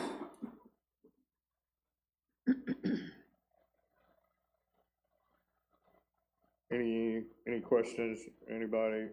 If not, entertain a motion. I do have a question. Yes, ma'am. So with this new cleaning company, and you all have, I guess, interviewed them, looked them over, background check and such, is there a total amount of staff persons? Do you know all the staff persons? Do you have all your questions answered? Also, is there, like, I know the previous cleaning company would be here in some evenings. Is there a set time so you will know when they're on the premises? How does that work? Yes, ma'am. So some of the details we'll have to work out based on with regard to their staff, and we do not know who all their staff members are as of yet. However, before they can begin work with the town, they have to submit to us their background checks, and if they're in certain buildings, even have to be fingerprinted. So there's a background check process that has to be done, and they will submit that to us after they've hired, or when they've hired somebody before they can become work for the town of Winterville. They do currently, they are experienced in that because they have workers currently at the First Citizens across the street, so they are in town. They also have the SBI. So they're a large company, and they're very well versed in doing the background checks and things of that nature. And when they have to enter police facilities, they are versed in handling those situations as well. So when they bring people on, they'll be trained in how to handle those situations, and the background checks will be vetted properly. As far as timing goes, we kind of work with them. Everything's unique. So each building has a unique set of circumstances. So you take the police fire rescue facility where you got people there 24 hours a day. Cleaning there might need to be at one particular time. You take a building like Town Hall, the evenings is fine, typically, except for when we have public meetings and there's workarounds. So it's a schedule that we can work with. Thank you. Any more? Councilwoman Hawkins? No. Okay. I'm fine. Thank you. Anybody else? I would like to make a motion that we accept the bid to Blink Facility Solution. I'll second the motion. I have a motion on the floor, a motion made by Councilman Johnny Moore, second by Councilwoman Robinson, to accept the janitorial contract bid to Blink's Facility Solution. Yes. Is that correct? That's correct. Any questions? If none, please vote by using your clicker. Motion carried. Thank you. Thank you. Next up is the 25 through 26 annual project roadmap, Winterville Human Relation Board. Town Clerk Harvey, do you have that to present or? Okay. I did not make a slide, I'm so sorry. So I do not need a slide. I wanted the roadmap that we have pulled up several times with Town Clerk Harvey. If you have that, the roadmap. If I could have a second, I might could do it. Thank you. I appreciate it.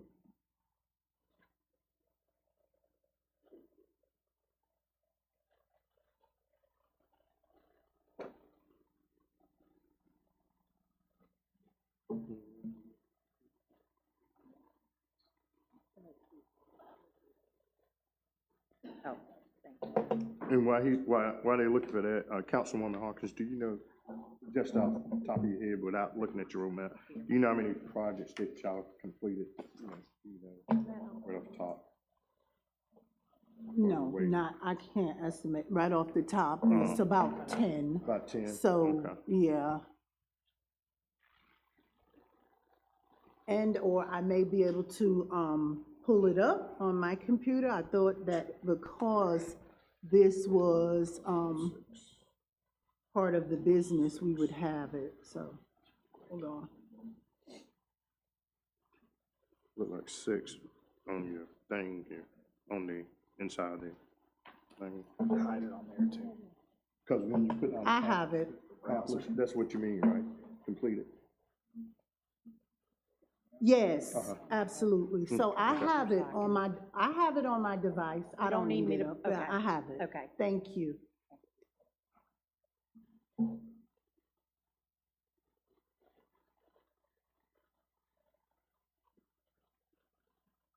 So I'll go ahead and begin. And this has been, the first time we had to actually present this. And from my understanding, presenting what we have done will then allow for, I guess, an idea of an estimate of what will be needed. Am I correct? Or as to the purpose of this annual project report? So what we have done will help to, I guess, estimate what we will do in the next budget? If your work plan is similar in nature, yes, ma'am. Okay, all right. So again, this is 2025-26. So I'm going to share quickly what the Winterville Human Relations Board has done via our project roadmap. And so in August of 2025, we actually did we were part of the Watermelon Festival from Friday through Sunday. We introduced ourselves to the attendees of the Watermelon Festival. We gave out surveys in terms of what they would like to see here in Winterville, as well as from a Human Relations Board. Vice Chair Carmen did do a full presentation on this. That was really successful. August of 2025, we also did back-to-school support for W.H. Robinson by providing them with back-to-school supplies for both students as well as staff. That was really successful. That was August. In September, we did plan, let me see, because, so let me go back. We did the Watermelon Festival presentation in August, and we had to move our back-to-school support to September, which we presented this during our September meeting. So that was accomplished. We also hosted Trunk or Treat event here in Winterville for the community in October.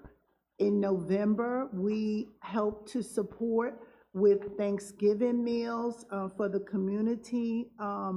That was put on by the Winterville Chamber of Commerce, and we helped by providing monies for meals for a family. So we did that. We provided a donation. We also had some of our board come out to help with distributing. In December, we did, we gave out our season of giving, which was blankets to our elderly here in Winterville. That was also very successful. And we gave out 25 Winterville Human Relations Board blankets that were embroidered. And we were able to select a variety of elders to distribute to them. This was our second year doing it, and both years have been a success.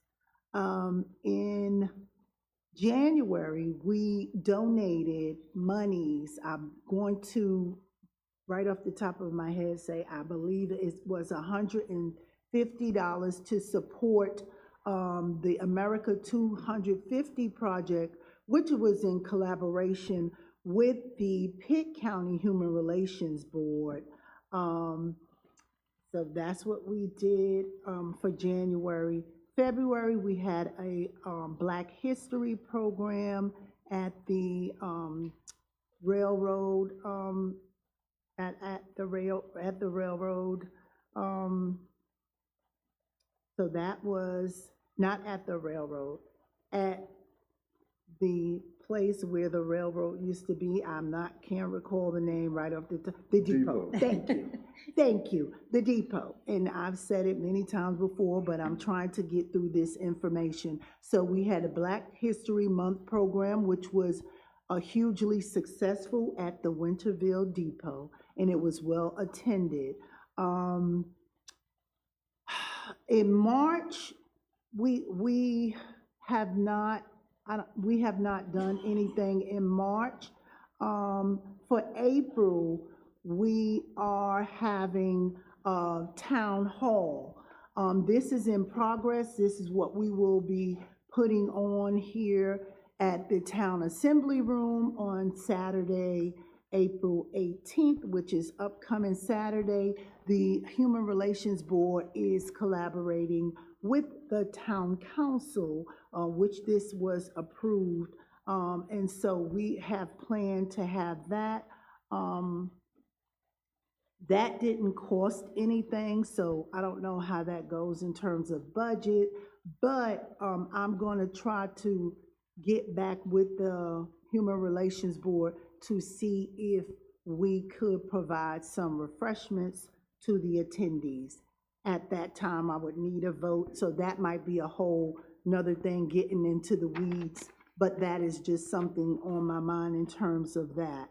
For May, We have planned a community service day.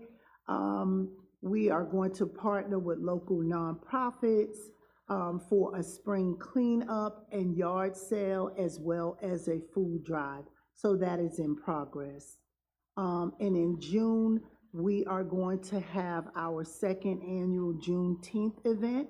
And this month, this year, the movie will be Disney's Princess Frog. It will begin at 8:28 on that day, which is sundown. Of course, there will be additional fees for that, including popcorn, drink, candy, and glow necklaces and things for the children and attendees. And then July, one of our high school board members have introduced, we would like to have Winterville Community Pickleball Day. So we have 2 dates that I would like to present to the council for their approval. We had a unanimous approval for the Human Relations Board, and we would like the council to approve us having Pickleball Day. We would like it to be in the Winterville Recreation Park, and the 2 dates that we have, just either date, we don't know which one would be approved or available, or we have picked one and then an alternate date for July 11th and then July 25th. There was another thing that I need the council to approve, and that is the Community Service Day. So these were both worked through by the Human Relations Board, and I needed to bring this back to you all. And of course, then that would, after July, would start our new budget. So that is the presentation of what we have done. If anyone has any questions, I'm more than happy to answer. I have one. Back in December, you said that that the Human Relations Council gave out, 25 blankets? 25 blankets. 25 blankets. How do y'all identify, and did you track who you gave them to? And we have an additional sheet that I can share with the council. We have names and addresses of all the recipients. Okay. And so that, going forward, you keep going around so you don't keep repeating. Right. That's so what I was we asking. did. So right. We didn't double back. Yep. And so we have a list of names, addresses, and phone numbers of all of the recipients. Yeah. Could you provide them? I sure can. Thank you. I will. And what else I was going to ask you about? And your June, so is it Juneteenth, or is it? It's going to be on June 19th, Juneteenth. Juneteenth, okay. Okay. Thank you. Anyone else have any questions? All right, thank you. Okay, and then with that being said, I need approval from the council for us to move forward with the May Community Service Day, as well as the July Pickleball Community Day. So I don't know if you want to, I need a motion for either separately, or how does that work? It is for the 2 events hosted by the Human Relations Board for May and then July. Now, on the May date, do you have a specific date? May 2nd. May Yes, 2nd? We have it's May 2nd. Okay. And then in terms of the location, believe it's going to be at the Hillcrest Park. And what that looks like is the community, there's parking spaces, and so we would designate the parking spaces so that if someone in the community wanted to come out and have their separate yard sales, but it would be a community yard sale, and what we would do for them to pay for that space is ask for, I think, a fee of, and it is, everything that I'm saying is in the minutes from the previous meeting. So if anybody wants to go back and reference it for detail, but we would ask for a $10 fee or canned goods. And Mr. Harvey can reference that if he has that up or can get to it. And now, I'm sorry, I didn't mean to cut you off, I'm sorry. But have y'all coordinated with Parks and Rec for Hillcrest We on are May in the the 2nd? process of doing that. I'm not certain, again, Okay. we can go back on our last meeting. Uh-huh. That was a discussion to coordinate with them. Okay. It has not been finalized. So instead of, until, I don't know if we need to make a motion until you get it, because it may be moved somewhere. You said. So I'm just asking the question. So I'm communicating with Ms. White right now, and I believe she's looking to see, to ensure that the spaces are available for Right, both yes. events, the May and the July. Give us just a second. And then we can do both of them separate. Sure. Take motions on both separate. Sure, and the July pickleball will be held at the Winterville Recreation Park because it has the tennis court, right. So you would need, obviously, those marked up with the pickleball, Yes, for markings. those dates, and of Thank you. course, we've advertised, and we Okay. want anybody in the community who wanted to come out and join us to do so. So if y'all give us just a minute. Councilwoman Hawkins, if I may, is there a rain date for either of those? So, in looking at the May date, there was, and again, I don't have the minutes in front of me, so That's fine, I was just hold on. curious. So for the May, that was the first, we said we didn't want to do the second weekend because that's Mother's Day weekend. I do recall that. So I guess the rain date would be the 16th. But again, I should have had that in front, and I did try to find this out earlier, but I was unable to at this time. The date set is May 2nd, and as an alternative date, I know we do not want to do the second week because it's Mother's Day, and Mr. Harvey may have it. We do have one of the, just for the May 2nd event, we do have one of the picnic shelters reserved from 3 to 7. I don't know that that necessarily interferes with the nature of the community event, I'm not sure. I don't think it would. It would be a yard sale in May, and typically those are in the morning, and those end at the latest by like 1 o'clock. So I think 3 o'clock would not conflict with it at all. So you want to make a motion on the May 2nd? Are we doing them separate, Yeah, or are we're we gonna do waiting them- for we're the gonna do them July? separate.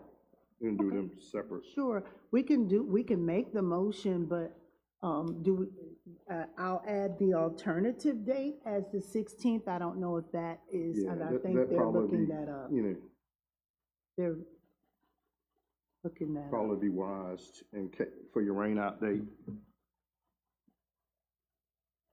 Okay. 16. Just a second.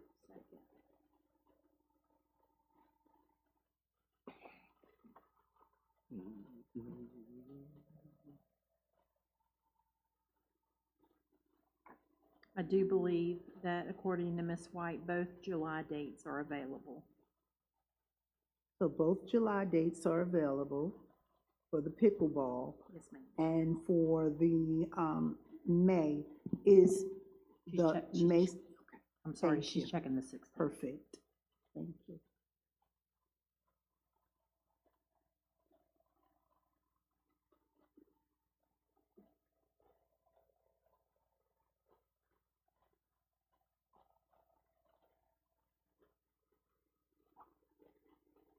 asking everyone for their patience. Thank you.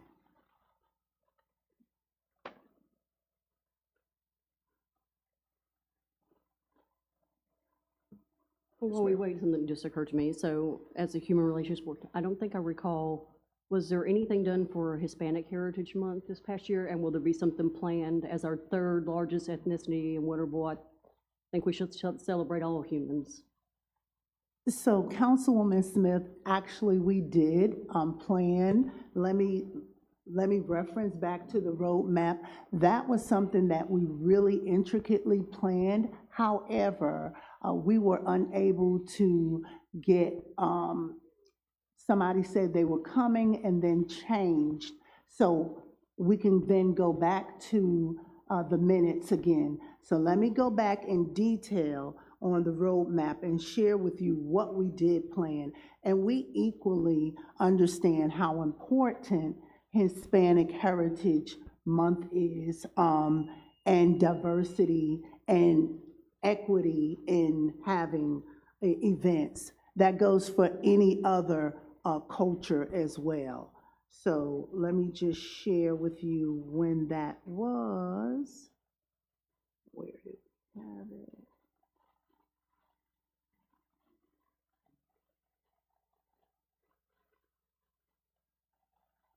I actually just saw it. I'm going to multitask, if you don't mind. The 16th, the Winterville Senior Citizens Club does have one of the pavilions from 12 to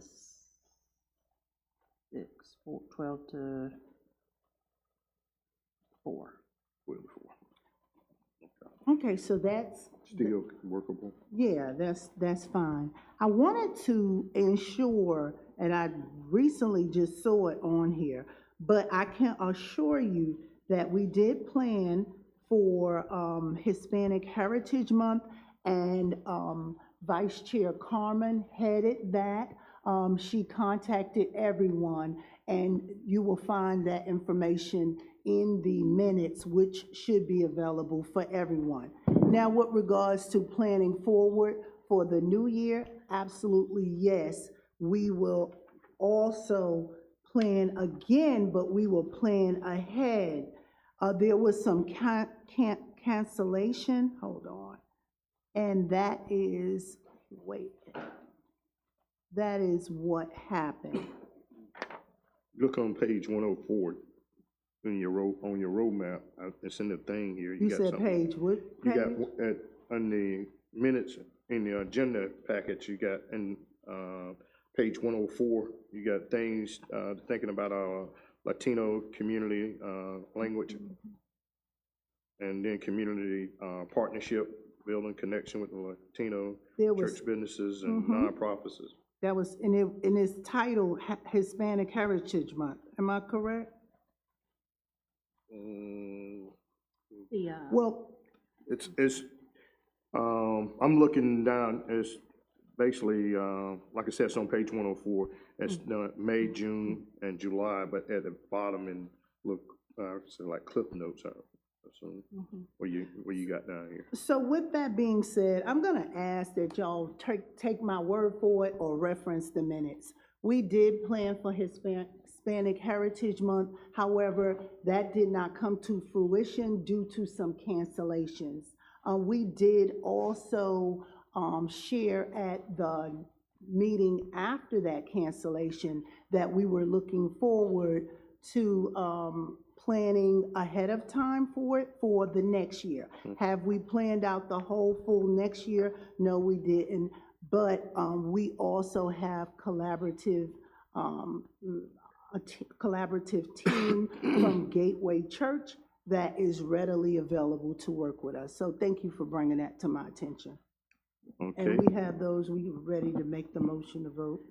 Yes, ma'am. So it looks like on the 2nd, this is for the May event, the 2nd with the rain date of the 16th, based on the nature of your event, is available at Hillcrest Park. And then the dates for July for the Pickleball Community Day are also available at Winterville Recreation Park. Councilwoman Hawkins, I'll just follow up with specifics as time gets nearer in terms of what staff needs to do. Absolutely, Okay. and we will update you as well. Okay, thank you. On everything, including everyone on our emails, collaboration, and of course, you can come to the meetings, and as well, you can read the minutes. So I'd like to go ahead and make a motion for May for the Community Service Day, with the first date being May 2nd, second rain date being May 16th, as well as the Winterville Community Pickleball Day, with the first. I didn't mean to cut you off, but we're gonna take the May dates first, Councilwoman Hawkins. Okay. And then we'll do the July. I want to keep them separate, okay? Sure. Just for clarification, okay? So do I need to Yeah, just make- restate it, because I was. Yeah, restate your motion Okay. for May Okay. 2nd and 16th, if you don't mind. I would like to make a motion that the council accepts the Human Relations Board event for the Community Service Day, with May 2nd being the first date and May 16th being the alternate rain date. Can I, yep, I made a motion. Okay. I second. All right, you have a motion on the floor made by Councilwoman Hawkins, second by Councilman Johnny Moore, for Community Day, May the 2nd, with alternative rain date, May the 16th. Any discussion? Yes, one thing. Yes. How many cans do you have to bring if you don't have the $10? That's an amazing and great question. I do not have that answer for you, but I surely will, and it will be advertised. But it's either pay $10 for the spot or provide canned goods. That would be, again, something in the meeting minutes, and I do not have that. We'll get a copy of those minutes made available. Okay, all right. Is there any other discussion? If not, please, I'm sorry, Willie got slide. If, can you please vote, please? Okay, motion carried for the May 2nd Community Day at Hillcrest Park. All right, now, Councilwoman Hawkins, if you. I'd like to make a motion for the council to accept the event planned and approved by the Winterville Human Relations Board for Winterville Community Pickleball Day, with the first date being July 11th and the rain date being July 25th. Have a motion, do I have a second? I second. I have a motion and a second. Motion made by Councilwoman Hawkins, second by Councilman Johnny Moore, for Community Day, Community Pickleball Day, with the date being July the 11th, with the rainout date being July 25th. That's for the Winterville Community Pickleball Day. Any discussion? I just got one question. The question is, everything that you need for the event, do you have to have the balls and all of that, and you have to have somebody to know how to keep scores, and y'all gonna handle that yourself then, right? Yes, sir. We have our high school and college board members ready, set to go, as well as their families and friends. And that is another great question in terms of the materials needed.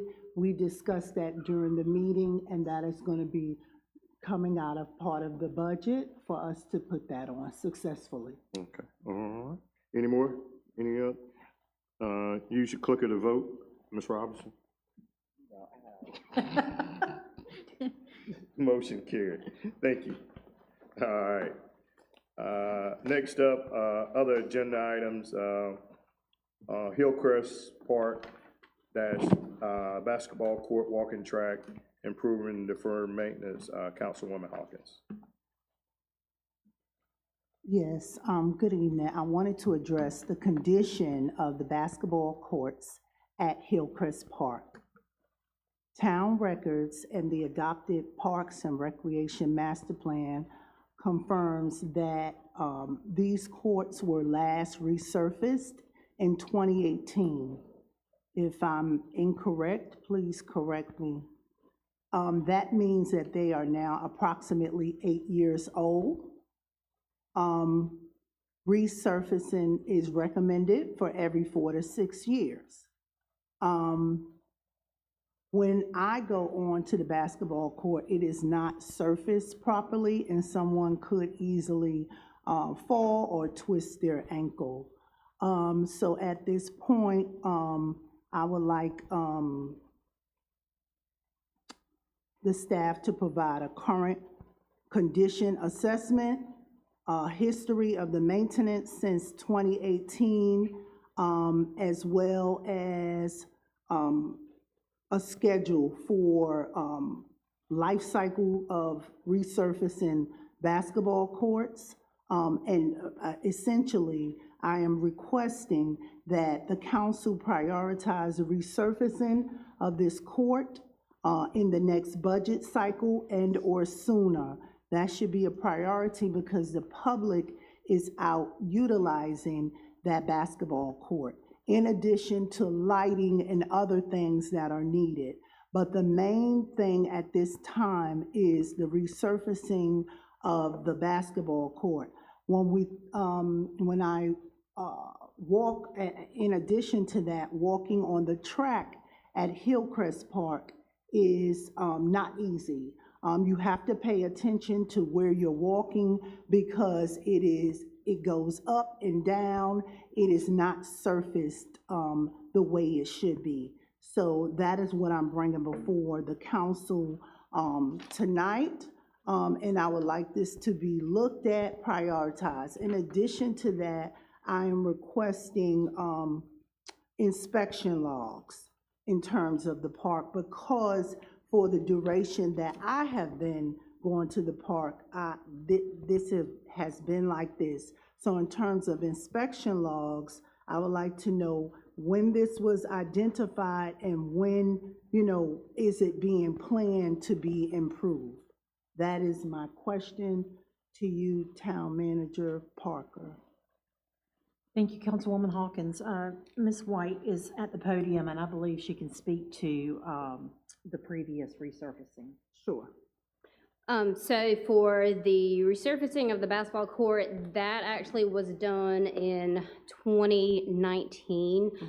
We've actually already contacted the North State Resurfacing Company, and they have pictures, and they're actually working on a package for us. So we're working on that right now. With the walking trail, so your typical walking trail, typical service life is about 20 years. So right now we're probably about at the midlife, because about 2016 was when the ribbon cutting happened for the walking track at Hillcrest. So right now we've already worked on getting a quote, basically just to be able to have in our budget for the 26-27 budget year. Anytime if, with the basketball court, the walking trail, if something like that needs attention, because obviously sometimes we're human, we miss it, please call me, email me, stop by, let us know, so that way we can keep it on a consistent schedule. So I thank you for that information, and that is the purpose of me asking for inspection logs. I know you're human, but if you have someone out inspecting these things, then they should catch it. Also, the duration of inspections, when is that? Is that once a month? How does that work? And where can that be verified? I know we're human, but when you have a walking trail that is bulging the way it is, and somebody can easily fall and file suit on the town. So these things that I am bringing before the council, I'm bringing it before the council publicly. I have had experience with emailing you and asking you for some things, and that went on and on and on, and the town manager had to actually oversee that. So that is why I went this route. And 2019 is 1 year from 8 years, and that is way too long. And in terms of the North State resurfacing, Did they give you a timeline in terms of when they will get back to you with a price? How does that work in a timeline on that? So they're working on the package now, so within the next couple of weeks, they should be getting back with us. And next couple of weeks, is that, should they have something back in a month? Did they tell you a month or? They did not give me an exact date. No, ma'am, they did not, but we'll follow up again with them and see where they're at. I thank you, and I will be expecting something on that. And why is that important to me? Because people are still out at this public park, so that I can at least say, the Parks Director has been in touch with the resurfacing company, and they should be giving a quote in a month or whatever. We know that summer is coming along, you know, they are out there now, but as the weather gets warmer, it's going to be attended more. So that is why that is a priority. Yes, ma'am, and then we've talked about the Winterville at Work app as well, so that way we're planning to have a QR code out there. So if there's anything that gets noticed to where if, you know, once something gets resurfaced, if by chance something in a certain area, you know, gets shipped right afterwards, or anything that you may notice or another community member, please let us know. Yes. So that way we can make sure we're on top of it. Diane, were both of those items included for the upcoming budget? The walking trail was right now, yes, ma'am. Okay, how about the resurfacing? The resurfacing was not, we're looking to see what the cost is to see if we can do it in this budget. Okay, got it, thank you.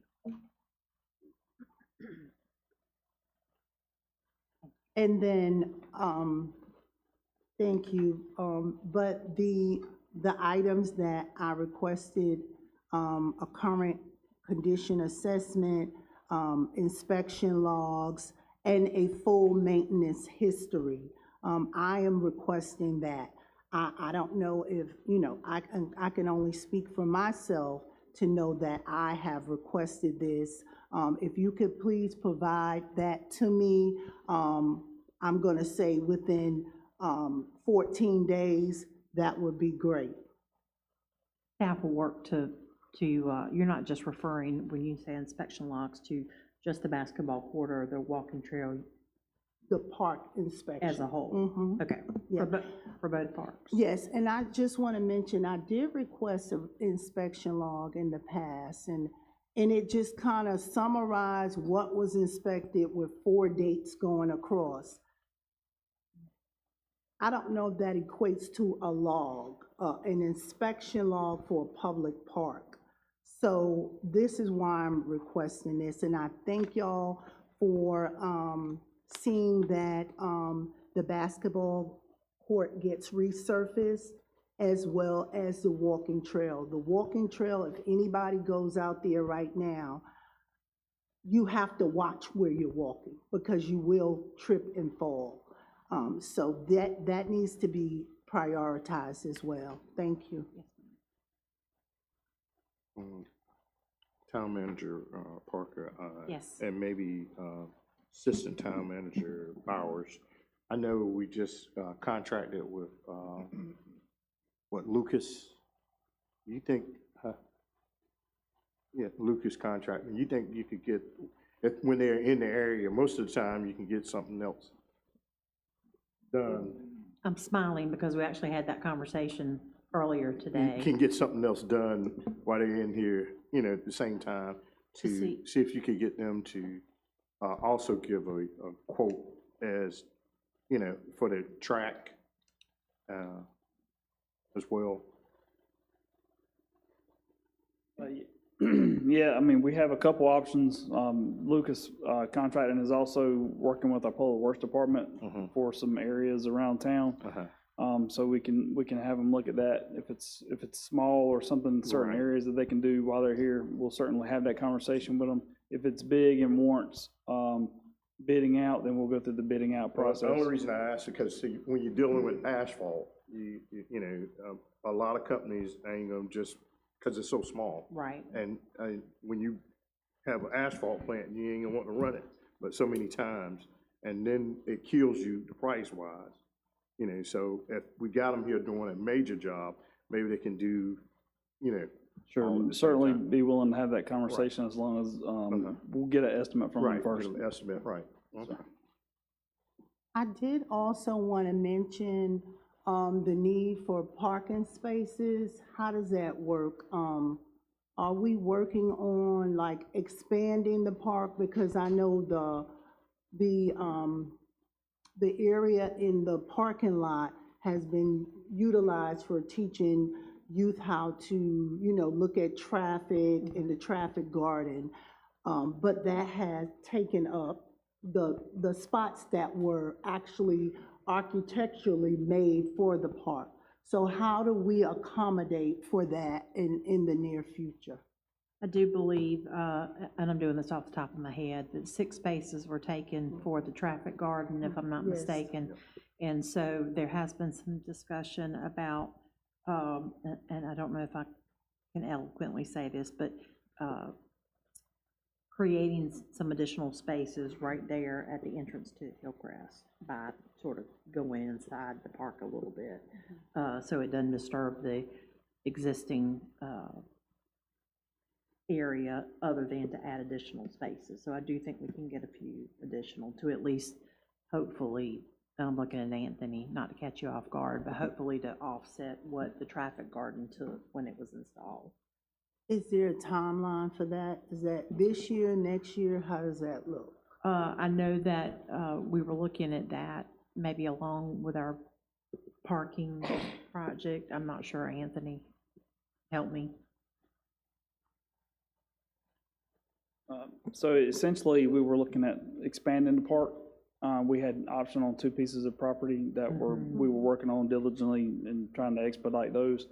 Unfortunately, the one initial property that would be the most advantageous to the town got tangled up in some legal issues that made it difficult. So a straight up transaction was not possible at that current time. We still have a future opportunity to expand in that regard, as well as a piece of property across the street in the entrance to the park. There has been some negotiation discussion with those property owners. However, they have not, that meeting occurred within the last month, and they have not gotten back with me as of yet to give any indication as to whether or not they're interested in working with the town at the moment. I have not worked on any project that creates actual parking spots within the park itself as of yet, but it's certainly be glad something we can look at. But yes, it would be a limited number of spaces off the top of my head. So without the additional acquiring of land, I don't know that we would be able to largely expand the parking. But I do think there's an opportunity, and I'll talk with the landman to see if we can possibly create at least an offset. Thank you. Is there any way that you can come back with some information next month? Yes, ma'am. We can give an update. Thank you. I appreciate it. Absolutely. Thank you, Anthony. All right, Councilwoman Hawkins, you ready to move on to number 2, or? I am. Okay. Pretextual traffic stops, ongoing support for Civilian Review Advisory Board. Yes, first I would like to say I have been speaking about I guess my support or my advocacy for a Civilian Review Advisory Board. I've been speaking to this since January. I also spoke about traffic stops last year as well. I did some research in looking at, well, the information I can get from this year is only January and February for traffic stops and with disparities. And what I could say is what I have found is that there has been a 50% decrease in the disparities of traffic stops between whites and blacks people. As of this year, last year it was close to 300. This year is a little under 100 so far for the months of January and February. That's what I wanted to preface by saying. So I think that me speaking about it and my advocacy for us to actually look at what is happening has had an effect on the interactions between our law enforcement as well as our citizens, as well as those who are driving in our town. I say we want more interactions, not just traffic infractions. We want more relations, better relations, not just criminal investigations.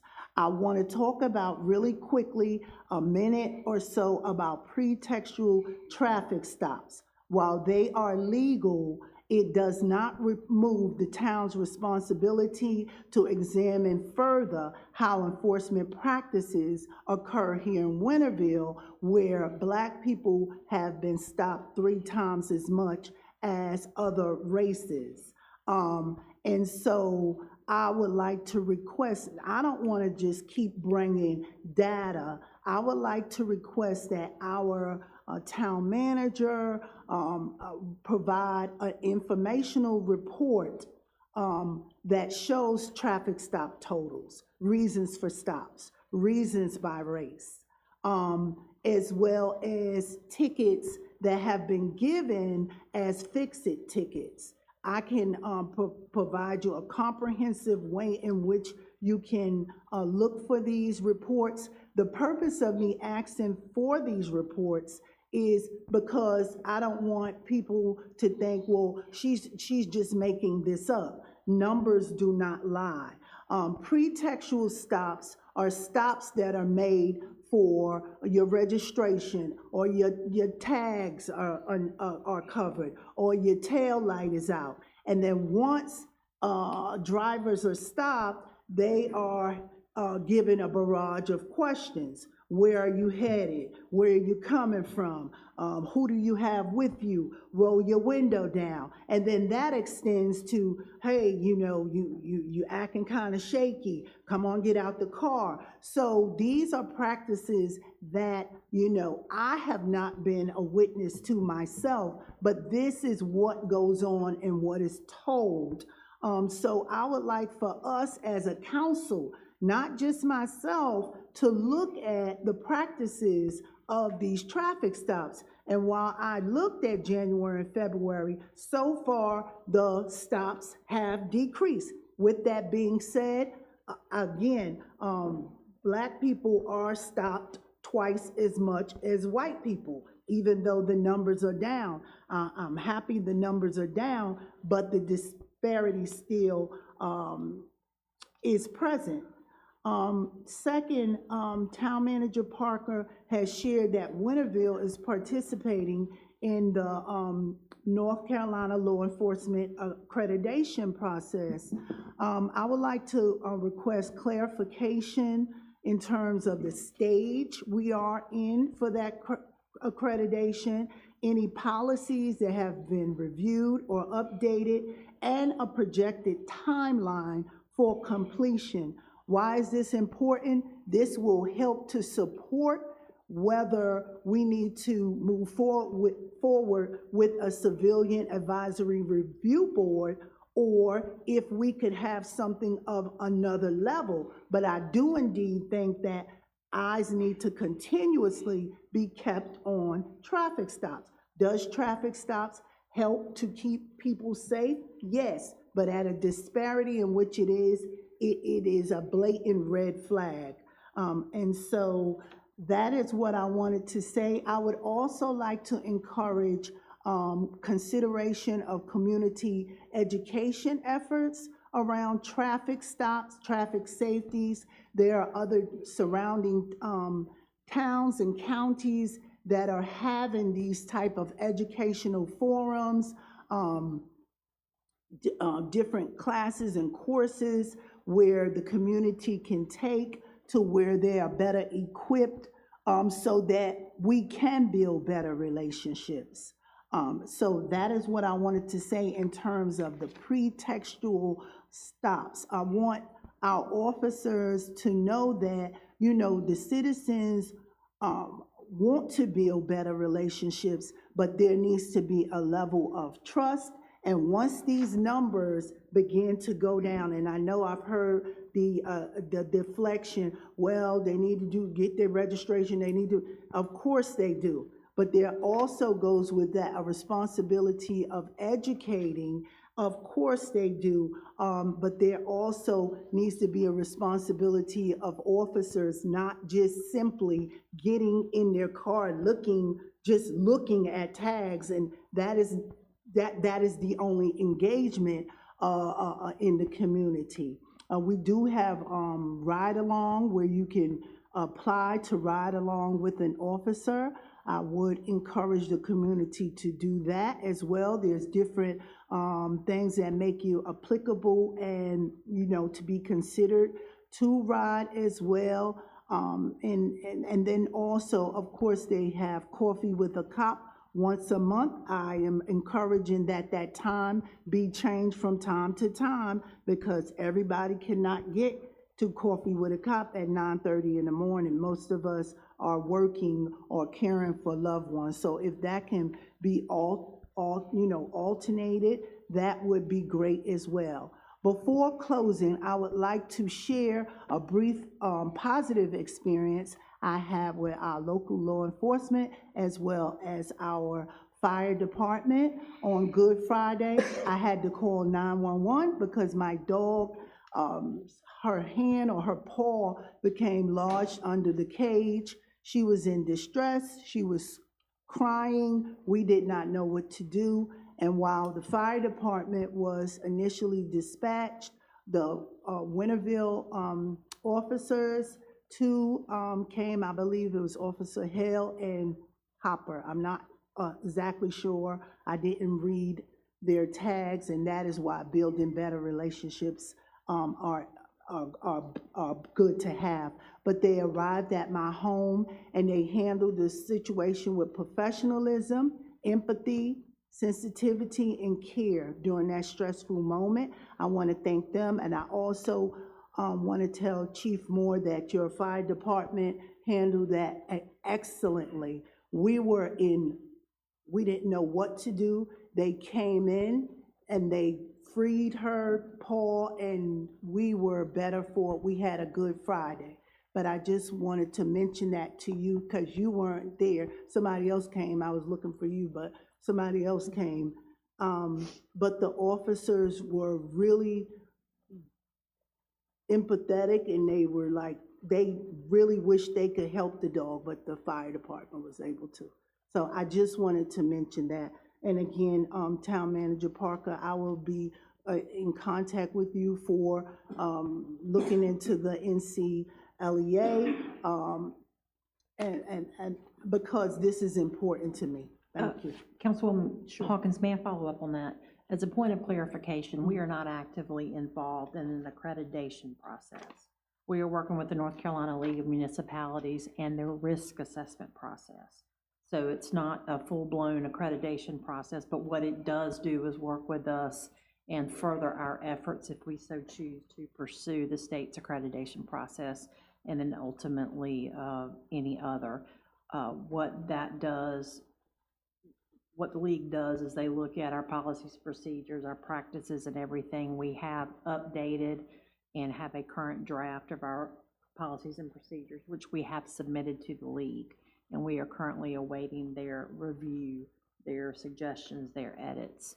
And then they will provide next steps after the policies and procedures have been reviewed. I'll look to Lieutenant Hamilton to see if I've missed anything, but I think that's where we currently stand with the risk assessment. Yes, thank you for reminding me of that. I know one thing, Yeah, right there. you'll come to the podium, thank you. One thing that will have to be done, and I do believe we've mentioned this, is an expansion of our evidence room facility, and we have looked at where that could take place. We are looking at the cost of doing that. It is not inexpensive, but that will also be a requirement. I would like to add also that our public service department or they have to be recertified every year, don't you? Don't you have to do so many hours or? So there are 24 hours of mandated in-service training that we do every year. Service training every year. And then, and constantly, you guys are always in training. You're up to date, right? That is correct. But one of the things that you mentioned tonight, and it really stuck with me about how do we educate the public?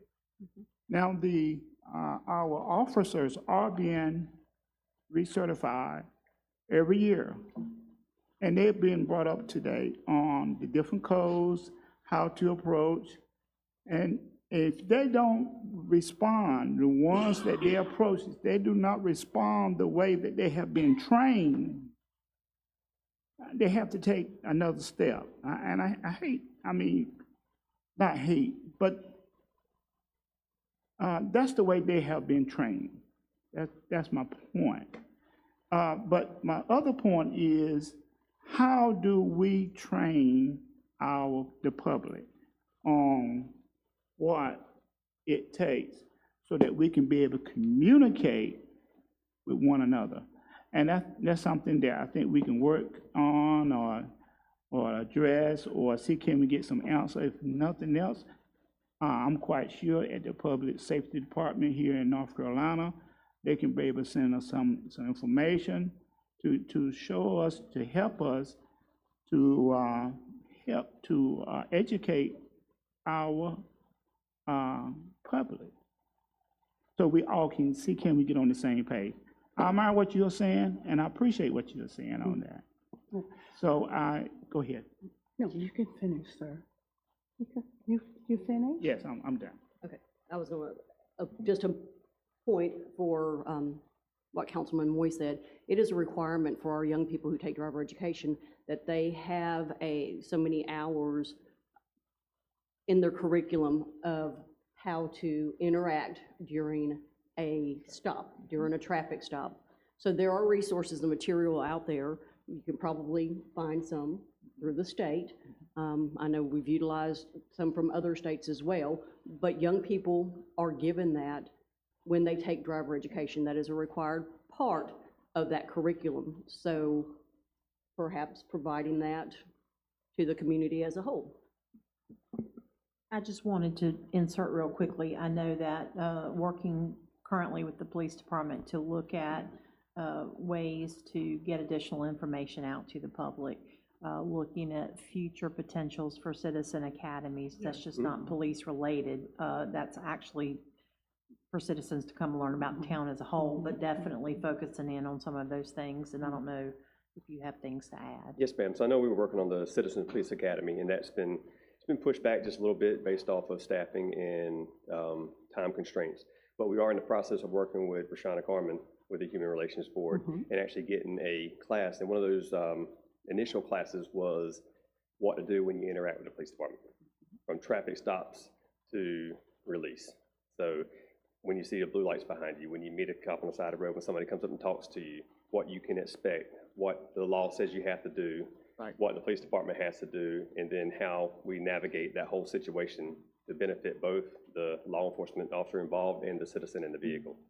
So we're in the process. I don't know if you've spoken with Ms. Carmen about that, the conversations we've had, but we're in the process of getting that together and having a Human Relations Board and police department collaboration on that. Yes, she's probably going to bring that before the Human Relations Board before we speak about it publicly, and she'll present it. That's absolutely fine. I am enthusiastic about it because I am passionate about it. Whether we are a town of 100,000, 11,000, a million, a life is a life. That goes for citizens as well as our law enforcement, and ensuring that policies are adhered to is very critical. That's a critical piece. But what we can do the Citizens Academy. We can do everything. We can do the risk assessment. But what we need to be looking at is the exacerbation of this disparity in stops. 3 times as many Black people are stopped. And once we can sit down and talk together and try to figure out why this is happening, this is 3 times as many females as well as males. How is this happening? How is this, what is this concentration? Is it solely based on looking at tags, looking at registration? Why are they being stopped? I mean, a variety of reasons can be looked at, but until we look at this 3-to-1 factor, that is a concern. And I thank you very much for explaining what's happening in terms of the risk assessment. I thought it was NCLEA, but it's not. Is that through the North Carolina League of Municipalities? Okay. Is it, okay.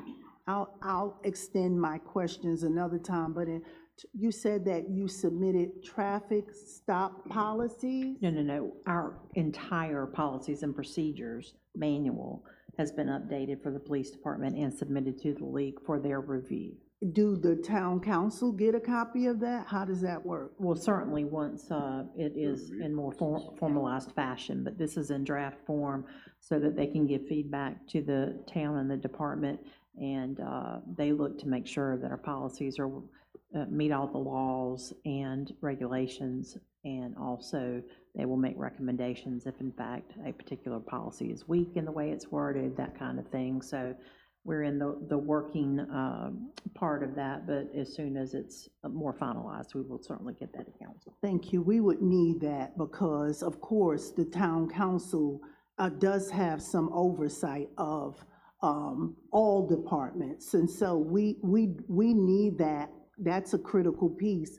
In the interim, are we going by the previously set policies, or which policy are our law enforcement going out under?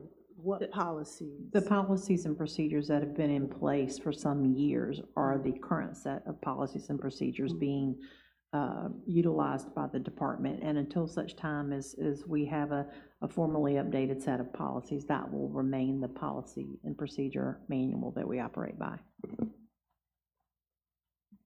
Okay, thank you. I have a question.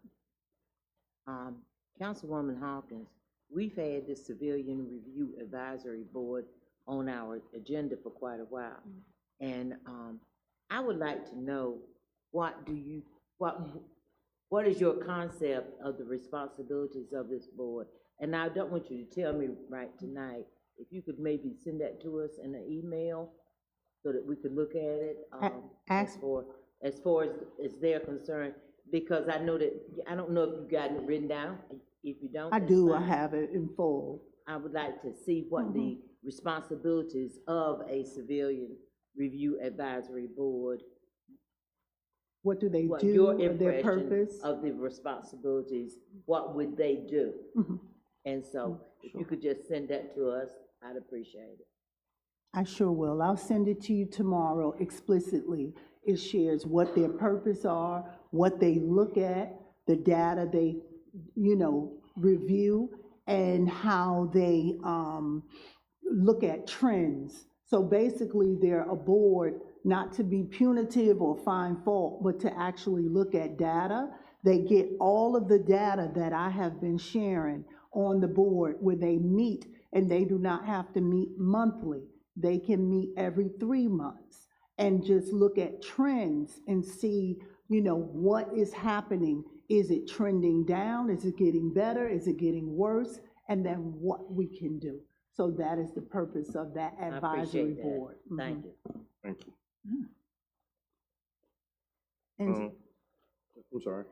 no, I was just gonna reiterate to Town Manager Parker, those policies would be great if we could get them sooner than later. Thank you. All right, next up is number 3, February 24th, 2026, closed session written minutes request, limiting disclosure, updating the public, NCGS statute 143-318 10E, Councilwoman Hawkins. And again, I would like to return to this issue of the closed session meeting held on February 24th. The purpose of this, and I'm speaking under my constitutional rights, and I'm speaking under the North Carolina General Statute 160-68A, freedom of speech as an elected official to share things with our council. And if I didn't get that North Carolina State Statute subset right, I will correct it, but it is within law. I have reviewed the minutes and the available recording, and while the minutes do include a summary of what was stated, they do not identify the individuals I was in a conversation with. They do not identify the individuals I was responding to or engaging with.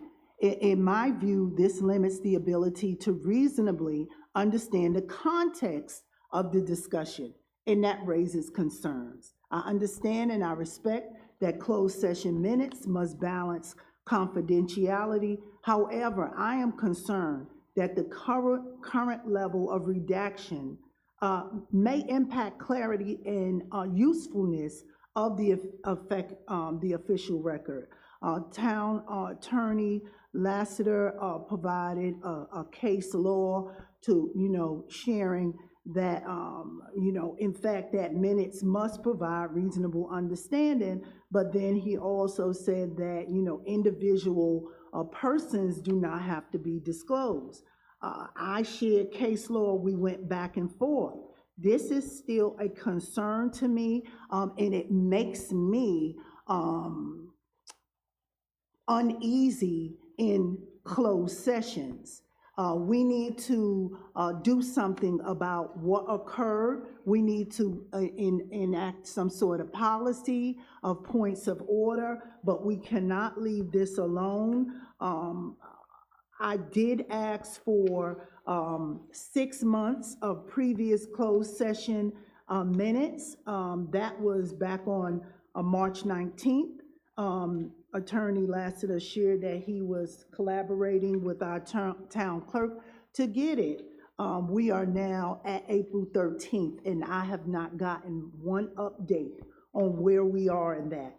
The fact being, if we had closed session meeting minutes, when were they approved? Because I'm being told that this would have to be approved.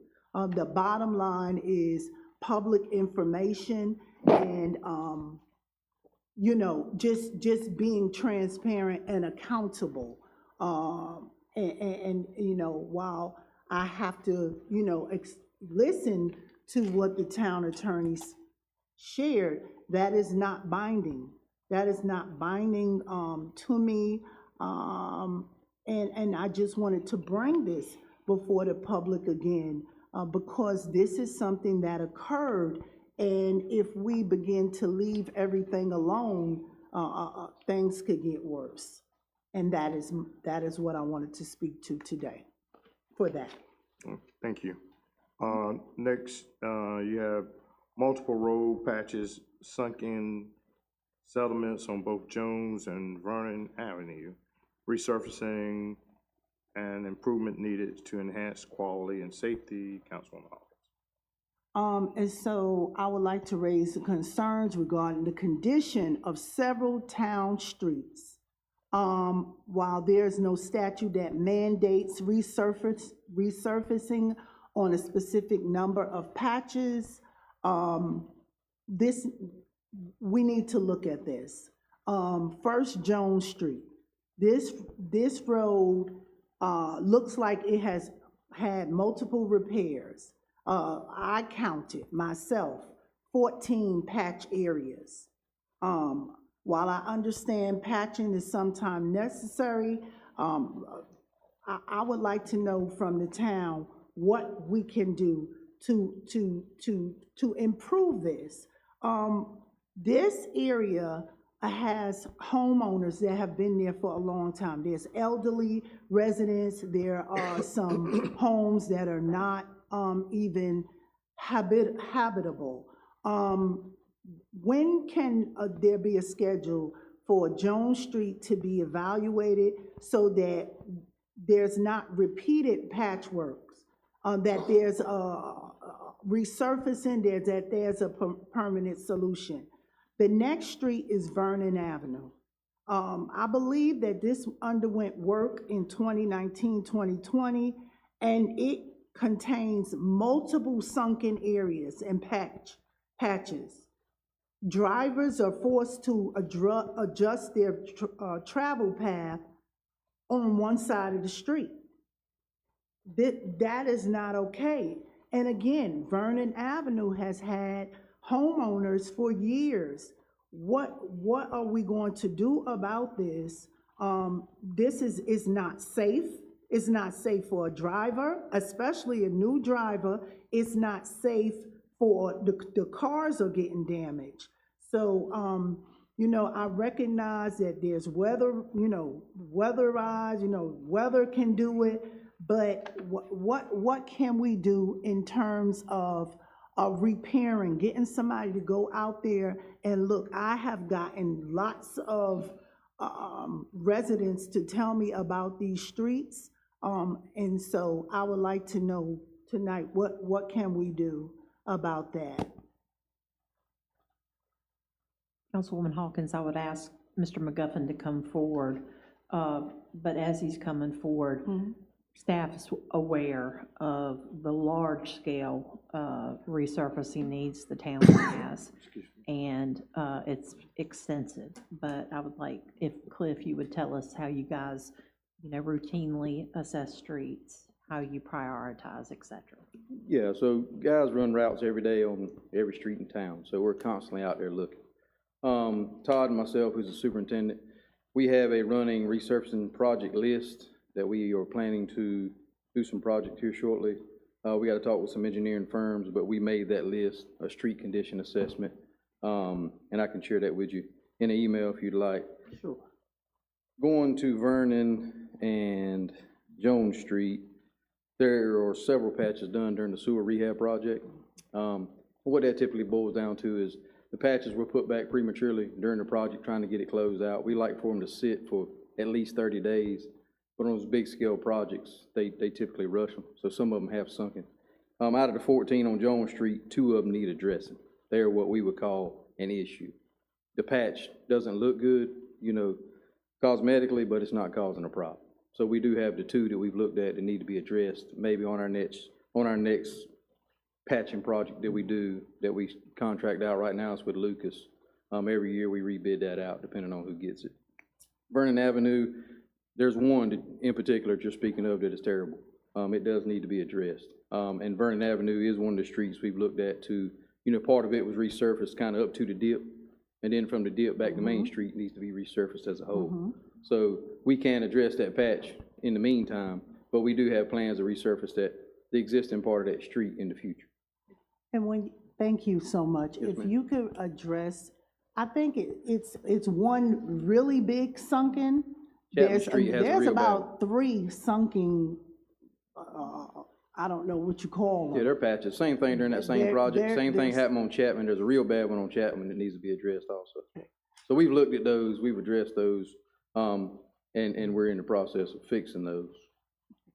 So on Vernon Avenue, what is your timeline for going and resurfacing at least the biggest dip? Because you're on a roller coaster.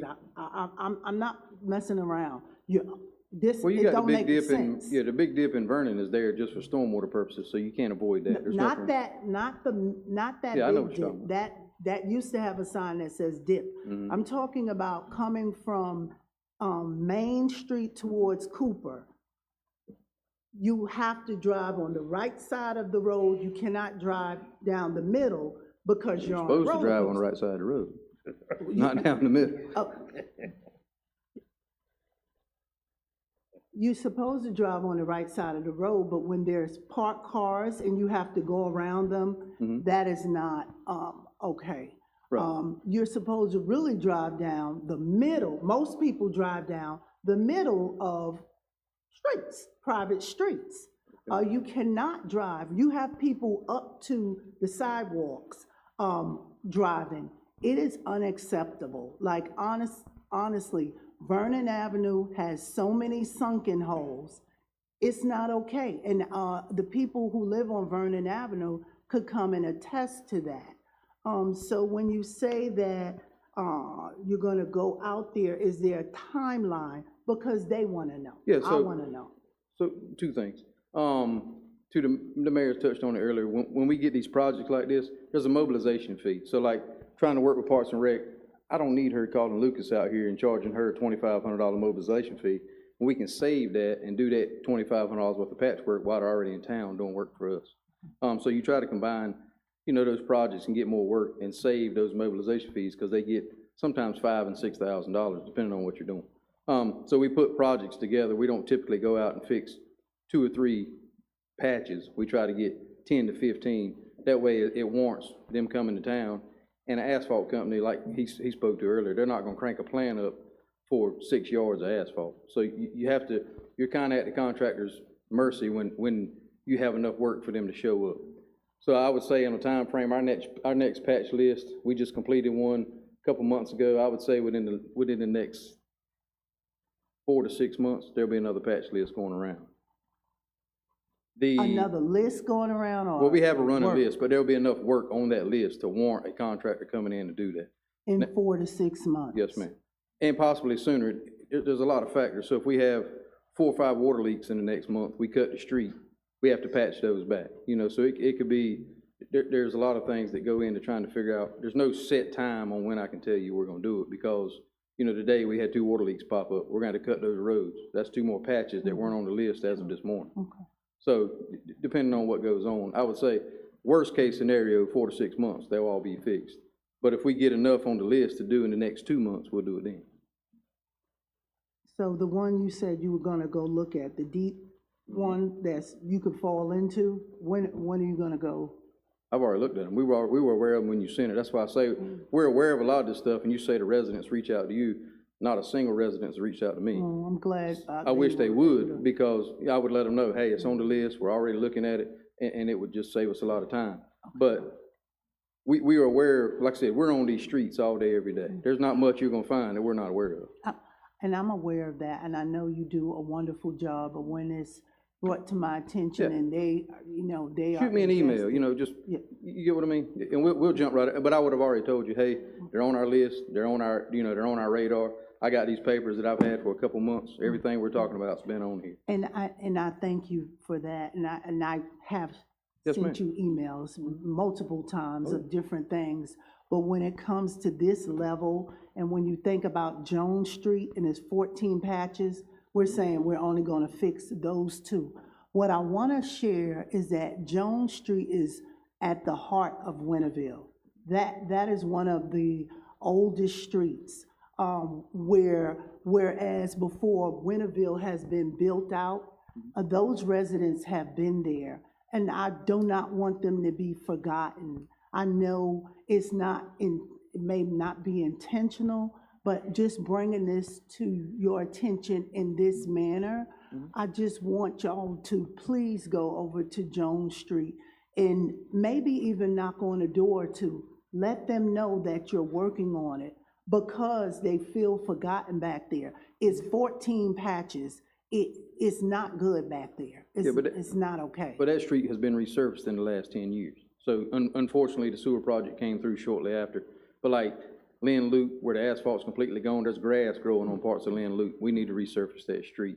You know, we just did Drexel last year. It was the same way. It had grass growing down the middle of the road. So it is bad. I will give you that. But if you ever want to spend time with me, I can show you streets that are way worse. Again, and I thank you. You said you'll do 2 out of the 14. Is there a timetable on that? Yes, That's some progress. Yes, it's in the same thing. Like I said, it could be in the next couple months. It could be in the next 4 to 6 months. I have to get enough work to warrant a contractor coming into town. They're not gonna come here for 2 patches, or they're gonna charge us more for those 2 patches than they would to do 15 once we get on the list. Thank you. Well, Jones Street has 14, and Vernon has about 8. So that's about 22 right there. But they don't warrant all repairs. I mean, they may be, you know, they may be of a concern to you, but they're not what we consider warrant repairs. Because like I said, I don't want to go in there and fix all the ones on that section of Vernon Avenue, and then I got plans next year to probably resurface that whole street. And my last question on this, when they do the patches, is that standard for them to do it like, I mean, that's not surface, is that professional, who's doing it? Is it different contract? Who put those patches there like that? That was done by in the sewer project. So I don't know who, I wasn't here then, I don't know who the contractor was. Did not a good job. There are contractors, I will say, that don't do not good. very good work. And most time, I mean, we hear it all the time, Anthony spoke on it earlier, lowest bid is great, but it's not always the best. So, you know, we're kind of handcuffed two ways when we're trying to get good work versus, you know, what would I call quality work, when you have to go with the lowest bid. Yeah, they did not do a good job, the sewer people. That's just from me, my opinion. But it is not unusual for long time patches to settle. Now, I will say, previously, the inspections that we do were not as in-depth as we do now. That's true. So what contractors were getting away with was taking sloppy soils out, put sloppy soils back in. Now we make them use select fill, so they have to go back with sand, compacted every 6 inches. So, yes, you did have some, you know, it was a multitude of things that led to those failures. It wasn't, you know, anything on staff's part. It was just No, and how it I'm went. saying whoever did that, I don't know if the staff, whomever Well, did just- the sewer Yeah, all over town is not good. Right. From whenever they did that 2019, 2020, because Town Manager Parker had to get in front of my home. oh, yeah. I mean, Well, you had the lowest Insane. bid, so you gotta think, you have a guy that's doing lowest Well, bid, we don't- he's the contractor. Then he's subbing all that out to even lower bidders, so that's what we ended up. Well, Councilwoman Hawkins and to the rest of the council, this is perfect because we have an opportunity to be in front of our legislators this Wednesday. And that's where you as, and we as council people can talk about our capital needs. You know, I speak, I'm sorry. I go and I speak. That wasn't you. Oh, I go and I speak to, but it takes more than my voice. If we all collectively are in front of our legislator, because it's a legislative dinner, and you can tell them what you're looking for. This is their short session, and there's some money there, and we need to be in front of them, you know, and so this is happening Wednesday in Raleigh. I think it was sent out. And so that's why it's so important when we get these things to be in front of our legislators, is that we need to be there to let them know that we need this money. Because just like you're saying, you know, these resurfacing projects, we could get that money, you know, but we need to be in front of them and letting them know how we need this money, you know, so. Good? Thank you. All right, next up is item for future agenda and future work sessions. I've got one item, and probably an update. The North Winterville graveyard sign has not been done. And also, is there any way we could get a historic state marker for that graveyard? Or to get it declared as a historic site? I can certainly look into the criteria and report back to council. And I got one request. I talked to the police department about it. Of course, I'll give credit where it comes from. My granddaughter Jada is a brand new driver, and she's been coming up and down Boyd Street. And she noticed, she says there's been 2 instances where she, you know, she was at the point, she was coming, you know, down Boyd Street, straight, you know, Boyd Street, and a car was coming up Railroad that did not stop. They kept going. And I was relating it to the police, and they were saying, oh, they do it up here too. But I did tell her that I would let the police department know about it. I'm quite sure she's watching, so and today it happened to me. I was coming down Boyd toward Robinson, and a car just shot right across Railroad. Didn't stop, you know. So, that's something we might wanna look at as far as a stop sign on our part, you know, that would slow down traffic. That's it. I'm sorry, go ahead. Now, I was just going to quickly say, we do have our workshop coming up this Saturday morning on the multipurpose facility. The other workshop that we were working on has to do with our policies and procedure update, the council rules of procedure, and also our code of ordinances. And so I will be sending out a poll for potential dates and trying to look at potentially in June or July to try to have that workshop. But that's the next one that we'll attempt to schedule. All right, anybody else? If not, we're gonna move on to quarterly reports from department heads, first quarter. Stephen, Penn.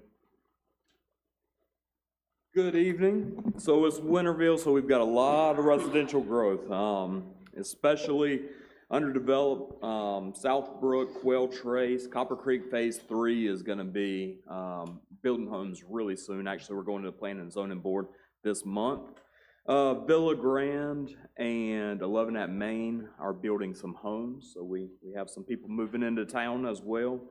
And then commercially, we have some commercial development going on. One I want to point out that has put some information on the internet lately is Freddy's Frozen Custards and Steak Burgers. That's going to be over there on Fire Tower Road. Very excited about that. Thank you. Thank you. Evan Johnson.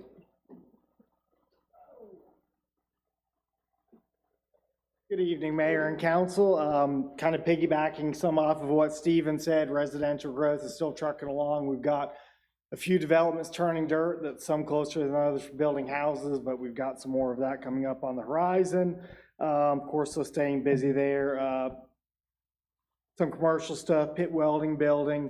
They do have their temporary certificate of occupancy. Most of the construction's done. We're just waiting on commissioning, which is engineer system commissioning for, I think still maybe electrical and HVAC, but anyway. Marco's Pizza, that's done, of course, it's open.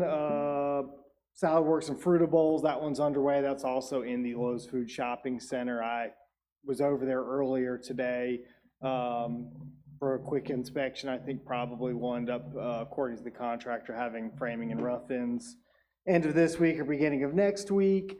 Reedy Branch Storage, that's the ones over there by Pitt County Girls Softball League. We have got some plan review going on for that, for some commercial upfit of existing space, converting that into some business space. And Freddy's Frozen Custard, like Stephen said, that one is, they are starting to turn a little bit of dirt, and I anticipate we'll have some comments to them on plan review probably tomorrow. Thank you. Thank you. Question? Yeah. Yes, my question is, where we stay? Have they started the process here on the corner of Vernon White and? Not with me, no, sir. Steve? Vernon Down to Square. Vernon Square. Yes, sir. Vernon Square is under construction drawing review right now. So one of the phases is currently submitted to review for a commercial strip over there. Yes, sir. So what about developing? Have they thought about when they're going to? They would have to wait until these construction drawings are finally approved prior to development. Okay. In the next few months, I would assume. We're still kind of working through some small details of the plans. Thank you. Thank y'all. Thank you. Ron Mills.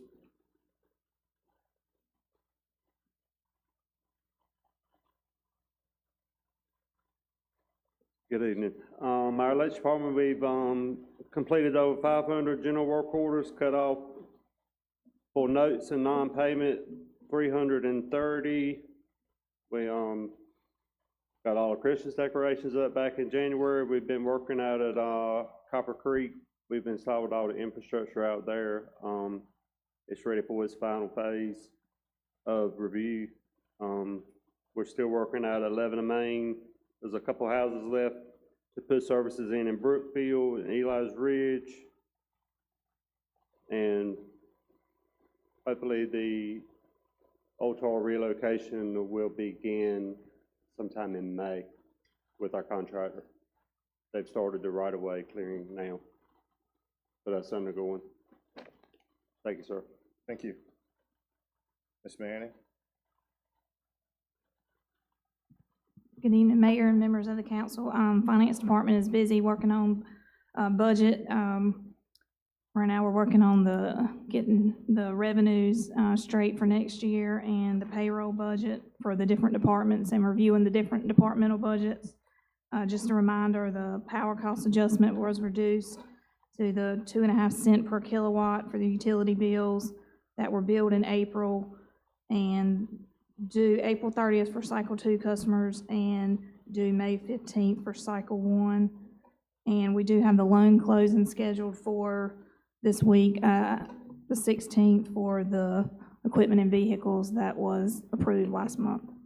Thank you. Thank you. Anthony? You have anything?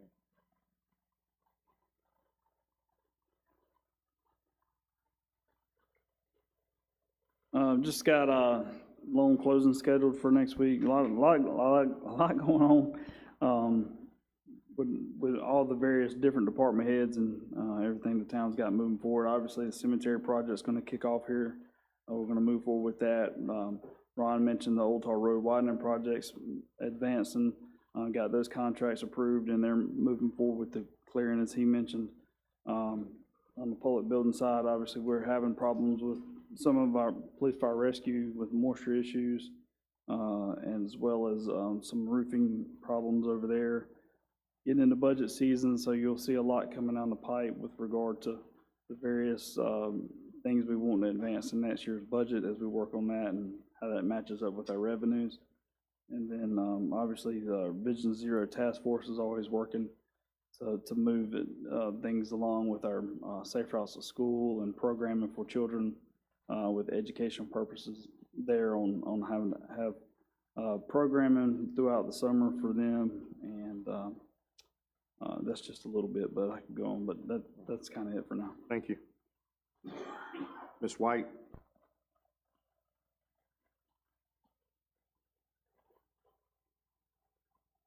Good evening. So we've been busy. We're pretty much in spring, full swing for not only baseball season, but special events. You know, starting in February, we had our daddy-daughter dance.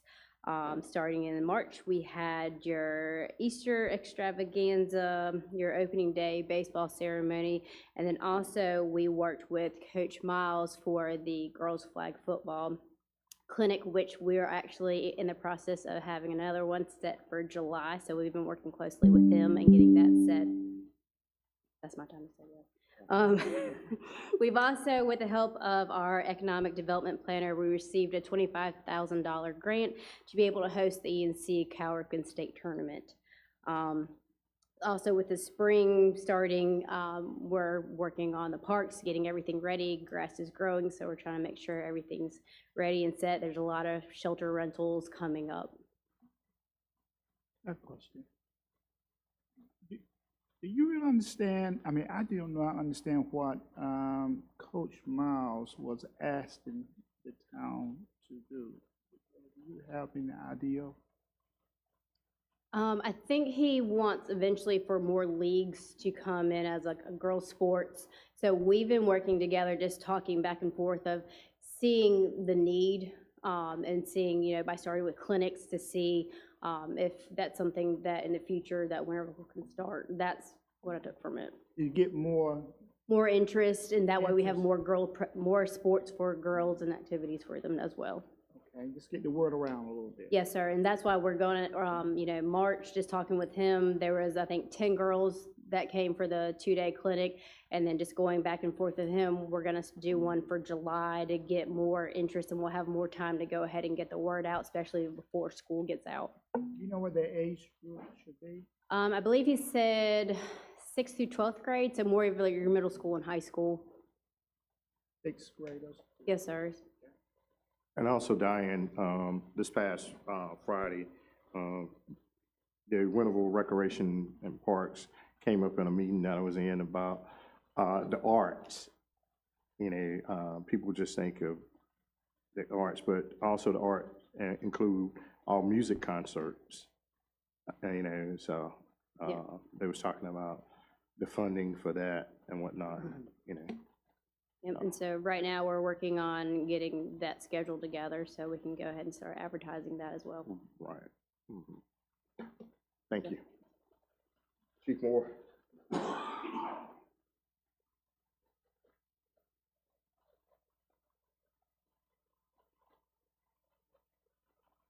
Good evening. I'll touch on a few of the highlights from the quarterly report. As you all know, the key stakeholder interviews for the Fire Rescue EMS Master Plan scheduled for the 28th and 29th of this month. I think we're at 85% of the council members scheduled for those. We are working on updating some automatic aid responses, both giving and receiving automatic aid with the surrounding departments. We completed company evaluations for all of our shift personnel. That was at Gaston College in March. I don't have the exact dates, but all 4 shifts participated in that. We are having some mechanical issues with the squad. It'll be going down again probably late this week. It'll probably be going for 2 or 3 weeks to Cummings and Kinley. Hopefully that'll be a warranty issue. That's kind of what we're counting on. We had 477 incidents January through March. And this past month, we did 19 fire inspections. Thank you. Lieutenant Anderson.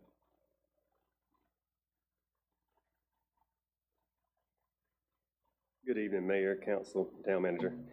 For the first quarter of this year, the police department maintained a strong operational presence and balancing proactive enforcement with community engagement. Our officers responded to 1,477 calls for service. These included 79 traffic accidents, 126 alarm calls, and 29 warrant service, reflecting both community needs and proactive policing efforts. The department maintained and actively engaged in community events through the Senior Watch program, the Coffee with a Cop. We also participated in the Easter egg extravaganza, which went well, and then the opening day with Parks and Recreation. From an enforcement standpoint, officers participated in the Government Highway Safety Program. We had the Holiday Booze It or Lose It campaign, the St. Patrick's Day Booze It or Lose It campaign, and then the Speed a Little, Lose a Lot campaign that actually ended April 5th. During these events, there were multiple traffic violation DWI charges and both misdemeanor and felony arrests conducted. I know we mentioned it in the last meeting. We did get the grant money for the 3 traffic signs, and they were ordered, so I got that, I think, 2 days ago. So they are ordered in production, and they should be here in the next couple weeks, hopefully. This quarter also marked the retirement of Chief Chris Williams, whose leadership has had a lasting impact on the department and the community. And then moving forward, the department will continue to focus on community engagement, traffic safety, and proactive policing. Thank you. How many hot dogs you served Easter? A bunch. I bought 600 hot dogs. Yep. So all of them? They're all gone. There you go. I ate a few of them, I gotta admit. So. There was a lot of people out there. Oh. It was a lot. There was a lot of people. So. It's always a great event. Yeah, it's a great event. And Parks and Rec does a good job helping put it on, or putting it on. We just help them. Thank you. Yep, thank you. Lieutenant Hamilton, I had a question. I've got an answer, yes, ma'am. So first, thank you for sharing that the traffic signs are on their way. Yes, ma'am. That's great. You said there were 79 accidents? Yes, ma'am. Traffic collisions. I don't like to use accidents. I apologize for that. So 79 collisions. Yes, ma'am. Is there any trending area, concentrated place? Is it more one specific place? I'm just trying to identify where are almost 80 collisions taking place. Is it all over? If I can recall, it's all spread out, but if you needed the specifics, I could be able to get that data for you. Yes, please. I just want to see where these accidents are happening and how we can reduce that at some point, especially with the summer coming up. Yes, ma'am. Thank you. Mm-hmm. All right. And Cliff, last but not least, the Cliff. Armpit. y'all received this report in your packet, but I'll go over a few things. You know, we have our pump station project going on. All 3 of those stations have been put in service finally. Still working out some kinks, but hopefully we're near the finish line on that project. Construction inspections are heavy, of course. Evan and Stephen touched on it, you know, with Southbrook, Copper Creek, Quail Trace, Eli's Ridge, it goes on and on. Our guys are out there every day taking care of that stuff. In February, we did our start of the year, I call it, you know, ditches and canals. We cleaned all those out, got everything ready for what we now call spring cleaning. When the rains are supposed to come, don't know if they will, but hopefully one day. So all the ditches have been, you know, taken care of. You've seen the guys on Highway 11 and around town mowing, getting everything spruced up for the spring, and trying to get, you know, the town looking as good as possible for what's coming. Other than that, just standard repairs and anything that we get calls for every single day. Yes, sir. The work that is scheduled to be done at W.H. Robinson, that, what is it? Piping on Railroad Street? You talking about the stormwater project? Yes. Okay. Where are we at with that? We're still in discussions. Anthony, he's been more involved in that than I have. And I got one more question. Okay. Yes, sir. So that design is pretty much complete. We've got it over to CSX for review. They've asked for a few modifications, so it's going to kick back to our the Wooten company who's engineering that project.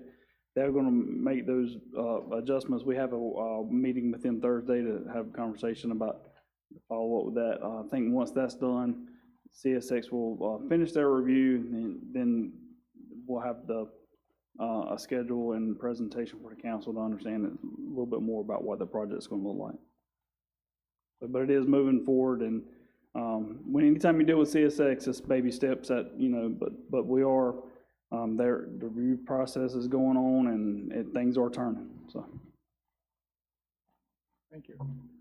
And my last question is, your summer program, do we still have that for our youth? I actually had an email sent to Angie on, I think it was Friday. She emailed back today, and she's reaching out, I think, to Jessica. Did you get an email from her? Was in her email tonight. So Jessica probably hadn't seen it.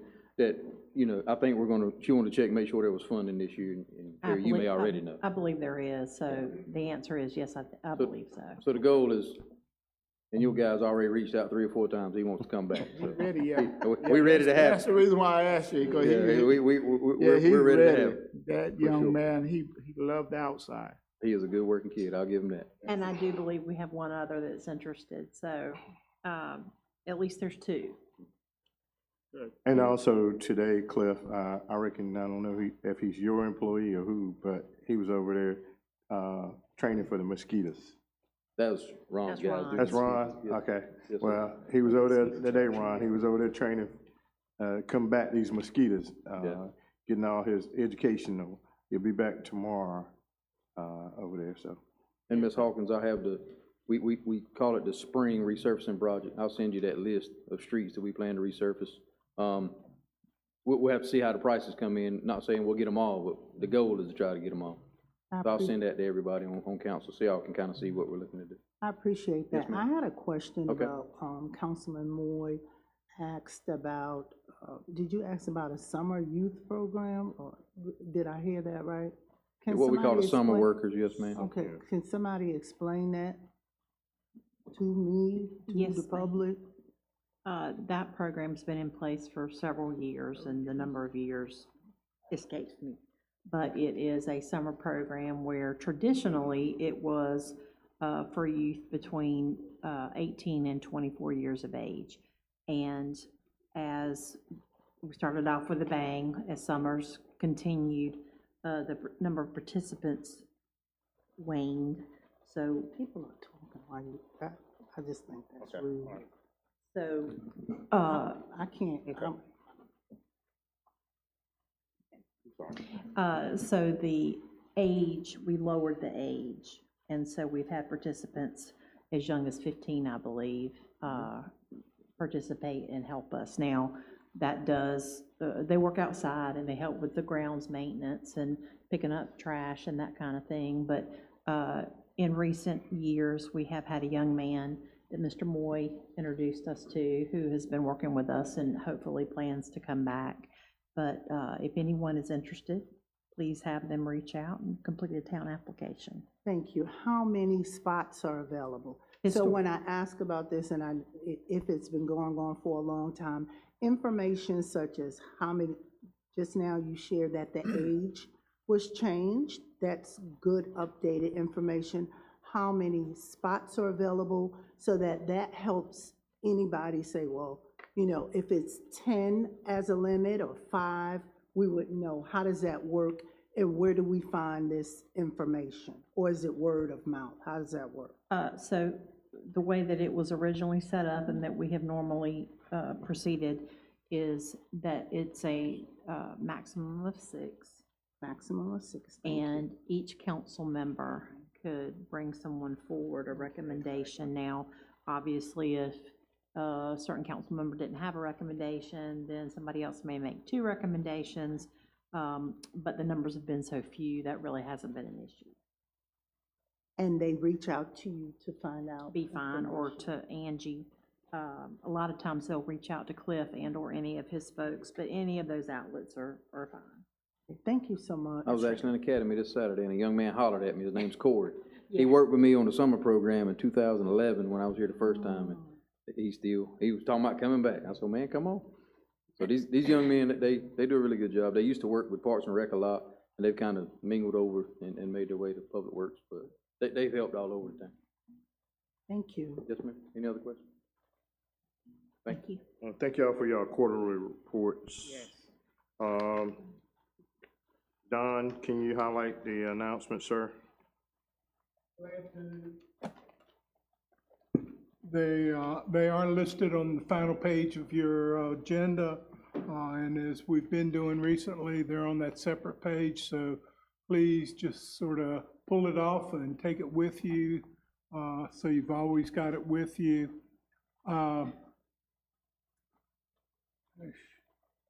It's really sort of a typical month of the advisory boards and the like. Till we get into May, early May, we start our budget meetings. So I would get you to get those on your calendar now at this point. How about City Vision, Don? How many is registered for City I Vision? think City Vision has closed. I don't recall right now who responded and who has signed up for that. That's in May, right? First week of May. Yeah, I think that's right. Yes, if I'm not mistaken, I signed up for it. It's on here. I can't find it right now. Electricities, I do have that out to you. If you have not let me know, I need to know so that I can get you room and then get you signed up for that. Okay, thank you.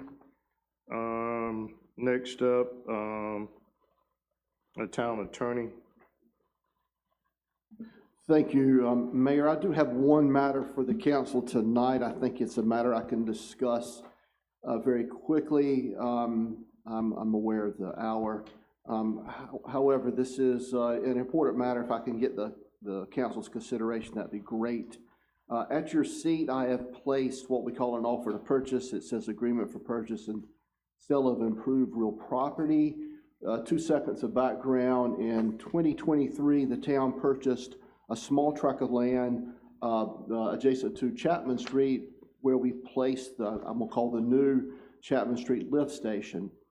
Anthony's done the lion's share of this work. I've just gotten involved in it recently, but it's recently became apparent that in addition to that first small tract of land, we need some additional land, 90 feet by 3 feet. So just a small, what we've been calling a sliver of land. This offer to purchase is for that sliver of land. You'll see on page 1, the buyer, of course, is the town. The seller is the current property owner, which is White's Property Holdings LLC. You'll see the purchase price is $1,350. However, I will tell you that the general contractor, TA Lovin, has agreed to pay the purchase price and cover all costs. There's going to be no cost to the town. Even my fees, which won't be many, my fees associated with this, TA Lovin has agreed to reimburse me. So there'll be no cost to the town to gain ownership of this property. I'll point out, if you go to page, you'll see the offer to purchase is 9 pages. Right behind the 9th page is an Exhibit A. It's a picture, and this will show you what we're doing. You'll see the square, which is parcel number 89889. That's what we currently own, and you'll see the 3 feet by 90 feet to the west side of that. That's what the town will be acquiring.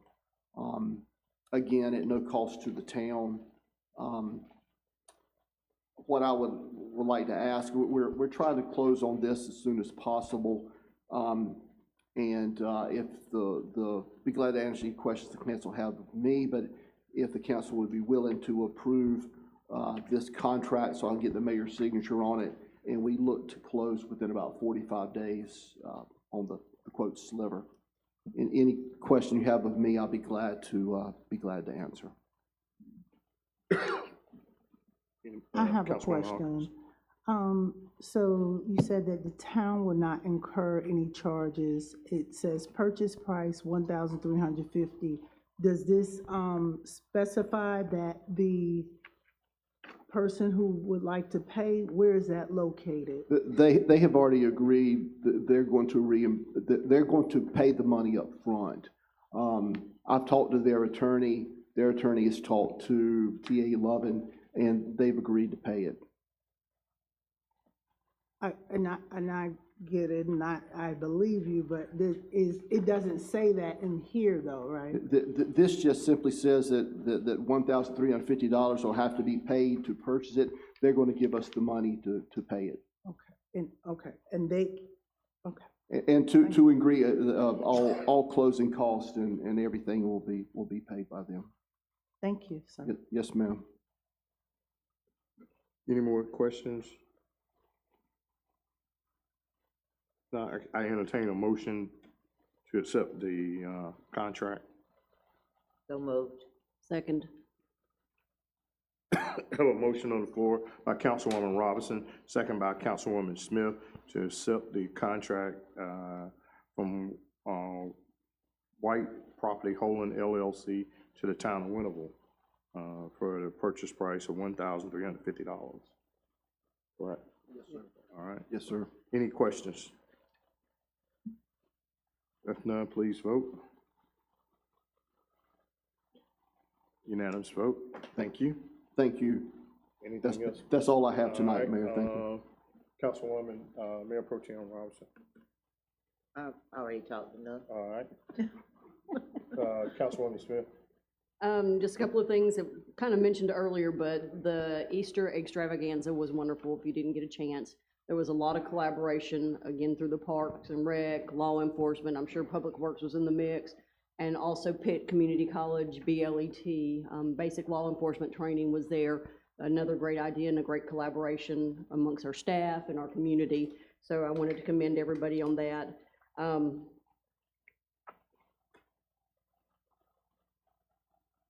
Several things, but the short version is thank you to everybody, and I think that the request for practice fields just reiterates the fact that we are a growing community and we need to have long-range vision, and we do, and we are working to acquire and provide things that make our community a great place to live and to work and to play, and I thank everybody for all their parts in those things. And that's all I'm going to say about that, like Forrest Gump would say. Councilman Moore. I would like to say thank to the staff, all that you do. You all do an excellent job. Behind the scene, in front of the scene, You do an excellent job. It's not just coming from your town manager, but it's coming from me, what I have seen also.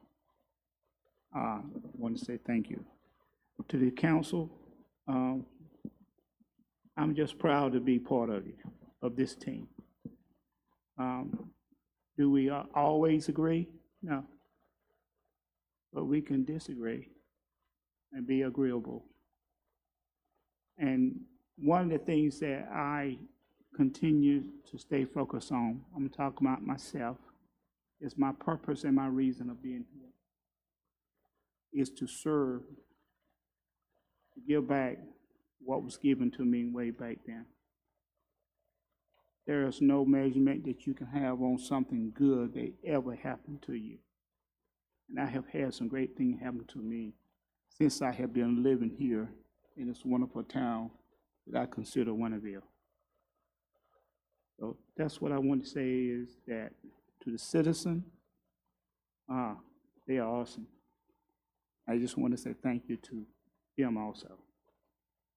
That's all I have to say. Oh, one other thing, I am so thankful and blessed that we finally come close to getting some cemetery plots on some things that we have been working on for many years, and it's almost here, near. Thank you. Good job. Councilwoman Hawkins. Well, I do have a lot to say. I'm not going to hold you up. But I would like to say that advocacy is not the problem. The very reason why one must advocate is the problem. As we move into the middle of April, we are 103 days into the year. We still have 262 days left. I pray for the families of every single active member of the military here in our country who have gone abroad and who also stands ready if they are called. I welcome a changing season to be more open-minded, allowing change that is needed. If not, just like the rotation of the earth, advocacy still will continue.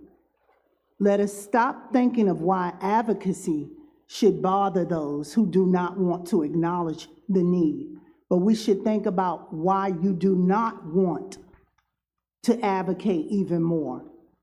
Our job and my job is to advocate, speak truth to power, and pay it forward, together ensuring that there is a slice of a good life that gets to everyone. I would like to really share, I know the mayor asked about the blankets for the season of giving, and that will be provided. And all elders who have sent me notes and said thank you, and here and there, that was a great thing for us to do. But there are some things, and you will receive that tomorrow, but there are some things that I have asked for that has been ignored, including a December swearing-in pictures. That has not been provided. I'm not quite sure why. A question in terms of a multi-purpose workshop that has been scheduled very close to the start of a town hall. Asked about that. That has not been answered. Also, I had a question in terms of the town agenda, the town manager agenda review meeting. And town manager Parker has shared with me that she has come up with a solution to that. I'm awaiting that, but I believe that she's going to give that to me. She may have had a lot on her plate. The other things, I'm still awaiting.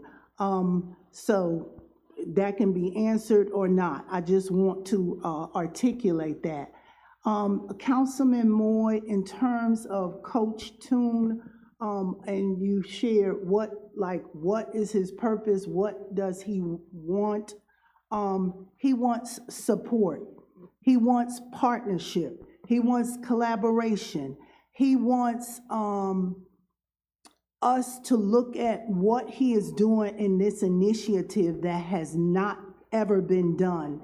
And I am grateful that Parks and Recreation has begun to collaborate with him. But when we think about the variety of things that have gone on, and we have given support, we have given space, we have given money, we have for years supported non-town agencies.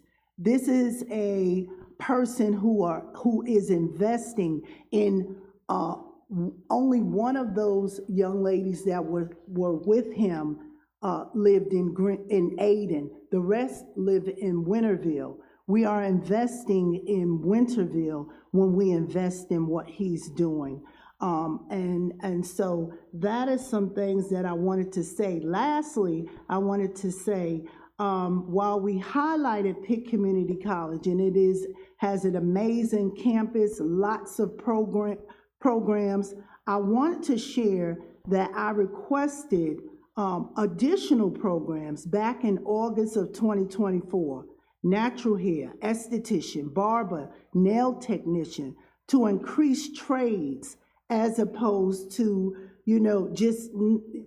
as opposed to those who desire those skills having to travel to neighboring towns and counties. I'm going to continue to pursue that. And while my daughter is pursuing human relations, humanities, her desire was to do those other skills, but Pitt Community College is about 3 minutes from our home.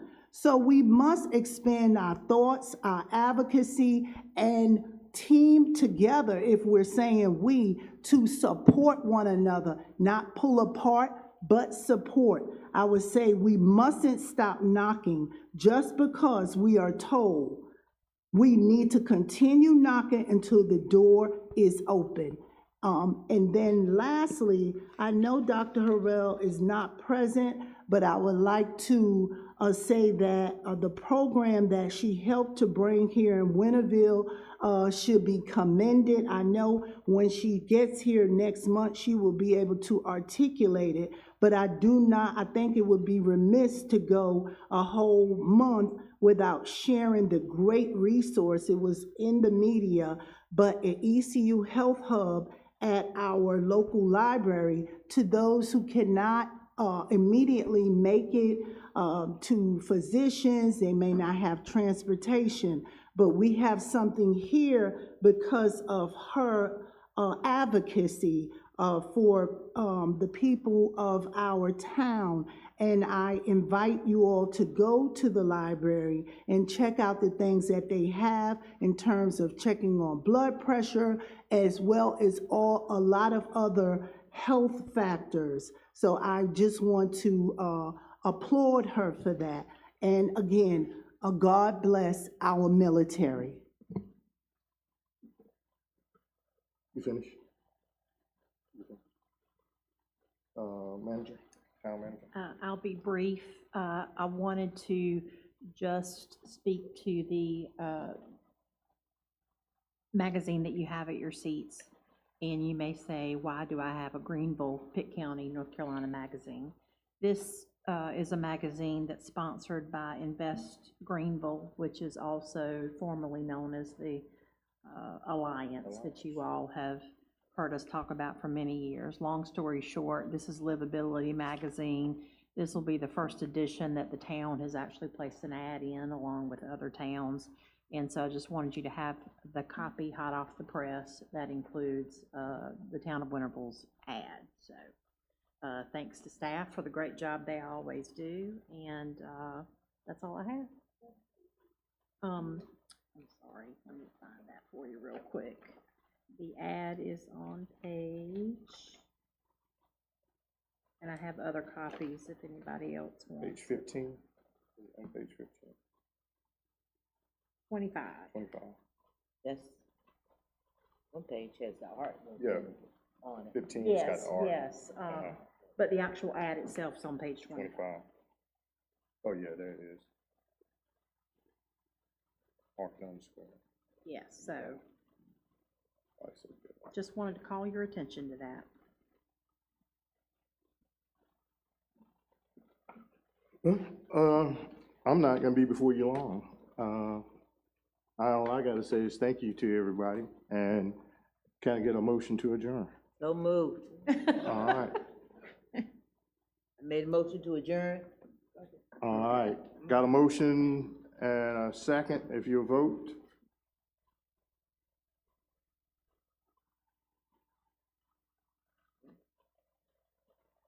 John, Oh, motion approved. Good night. good night.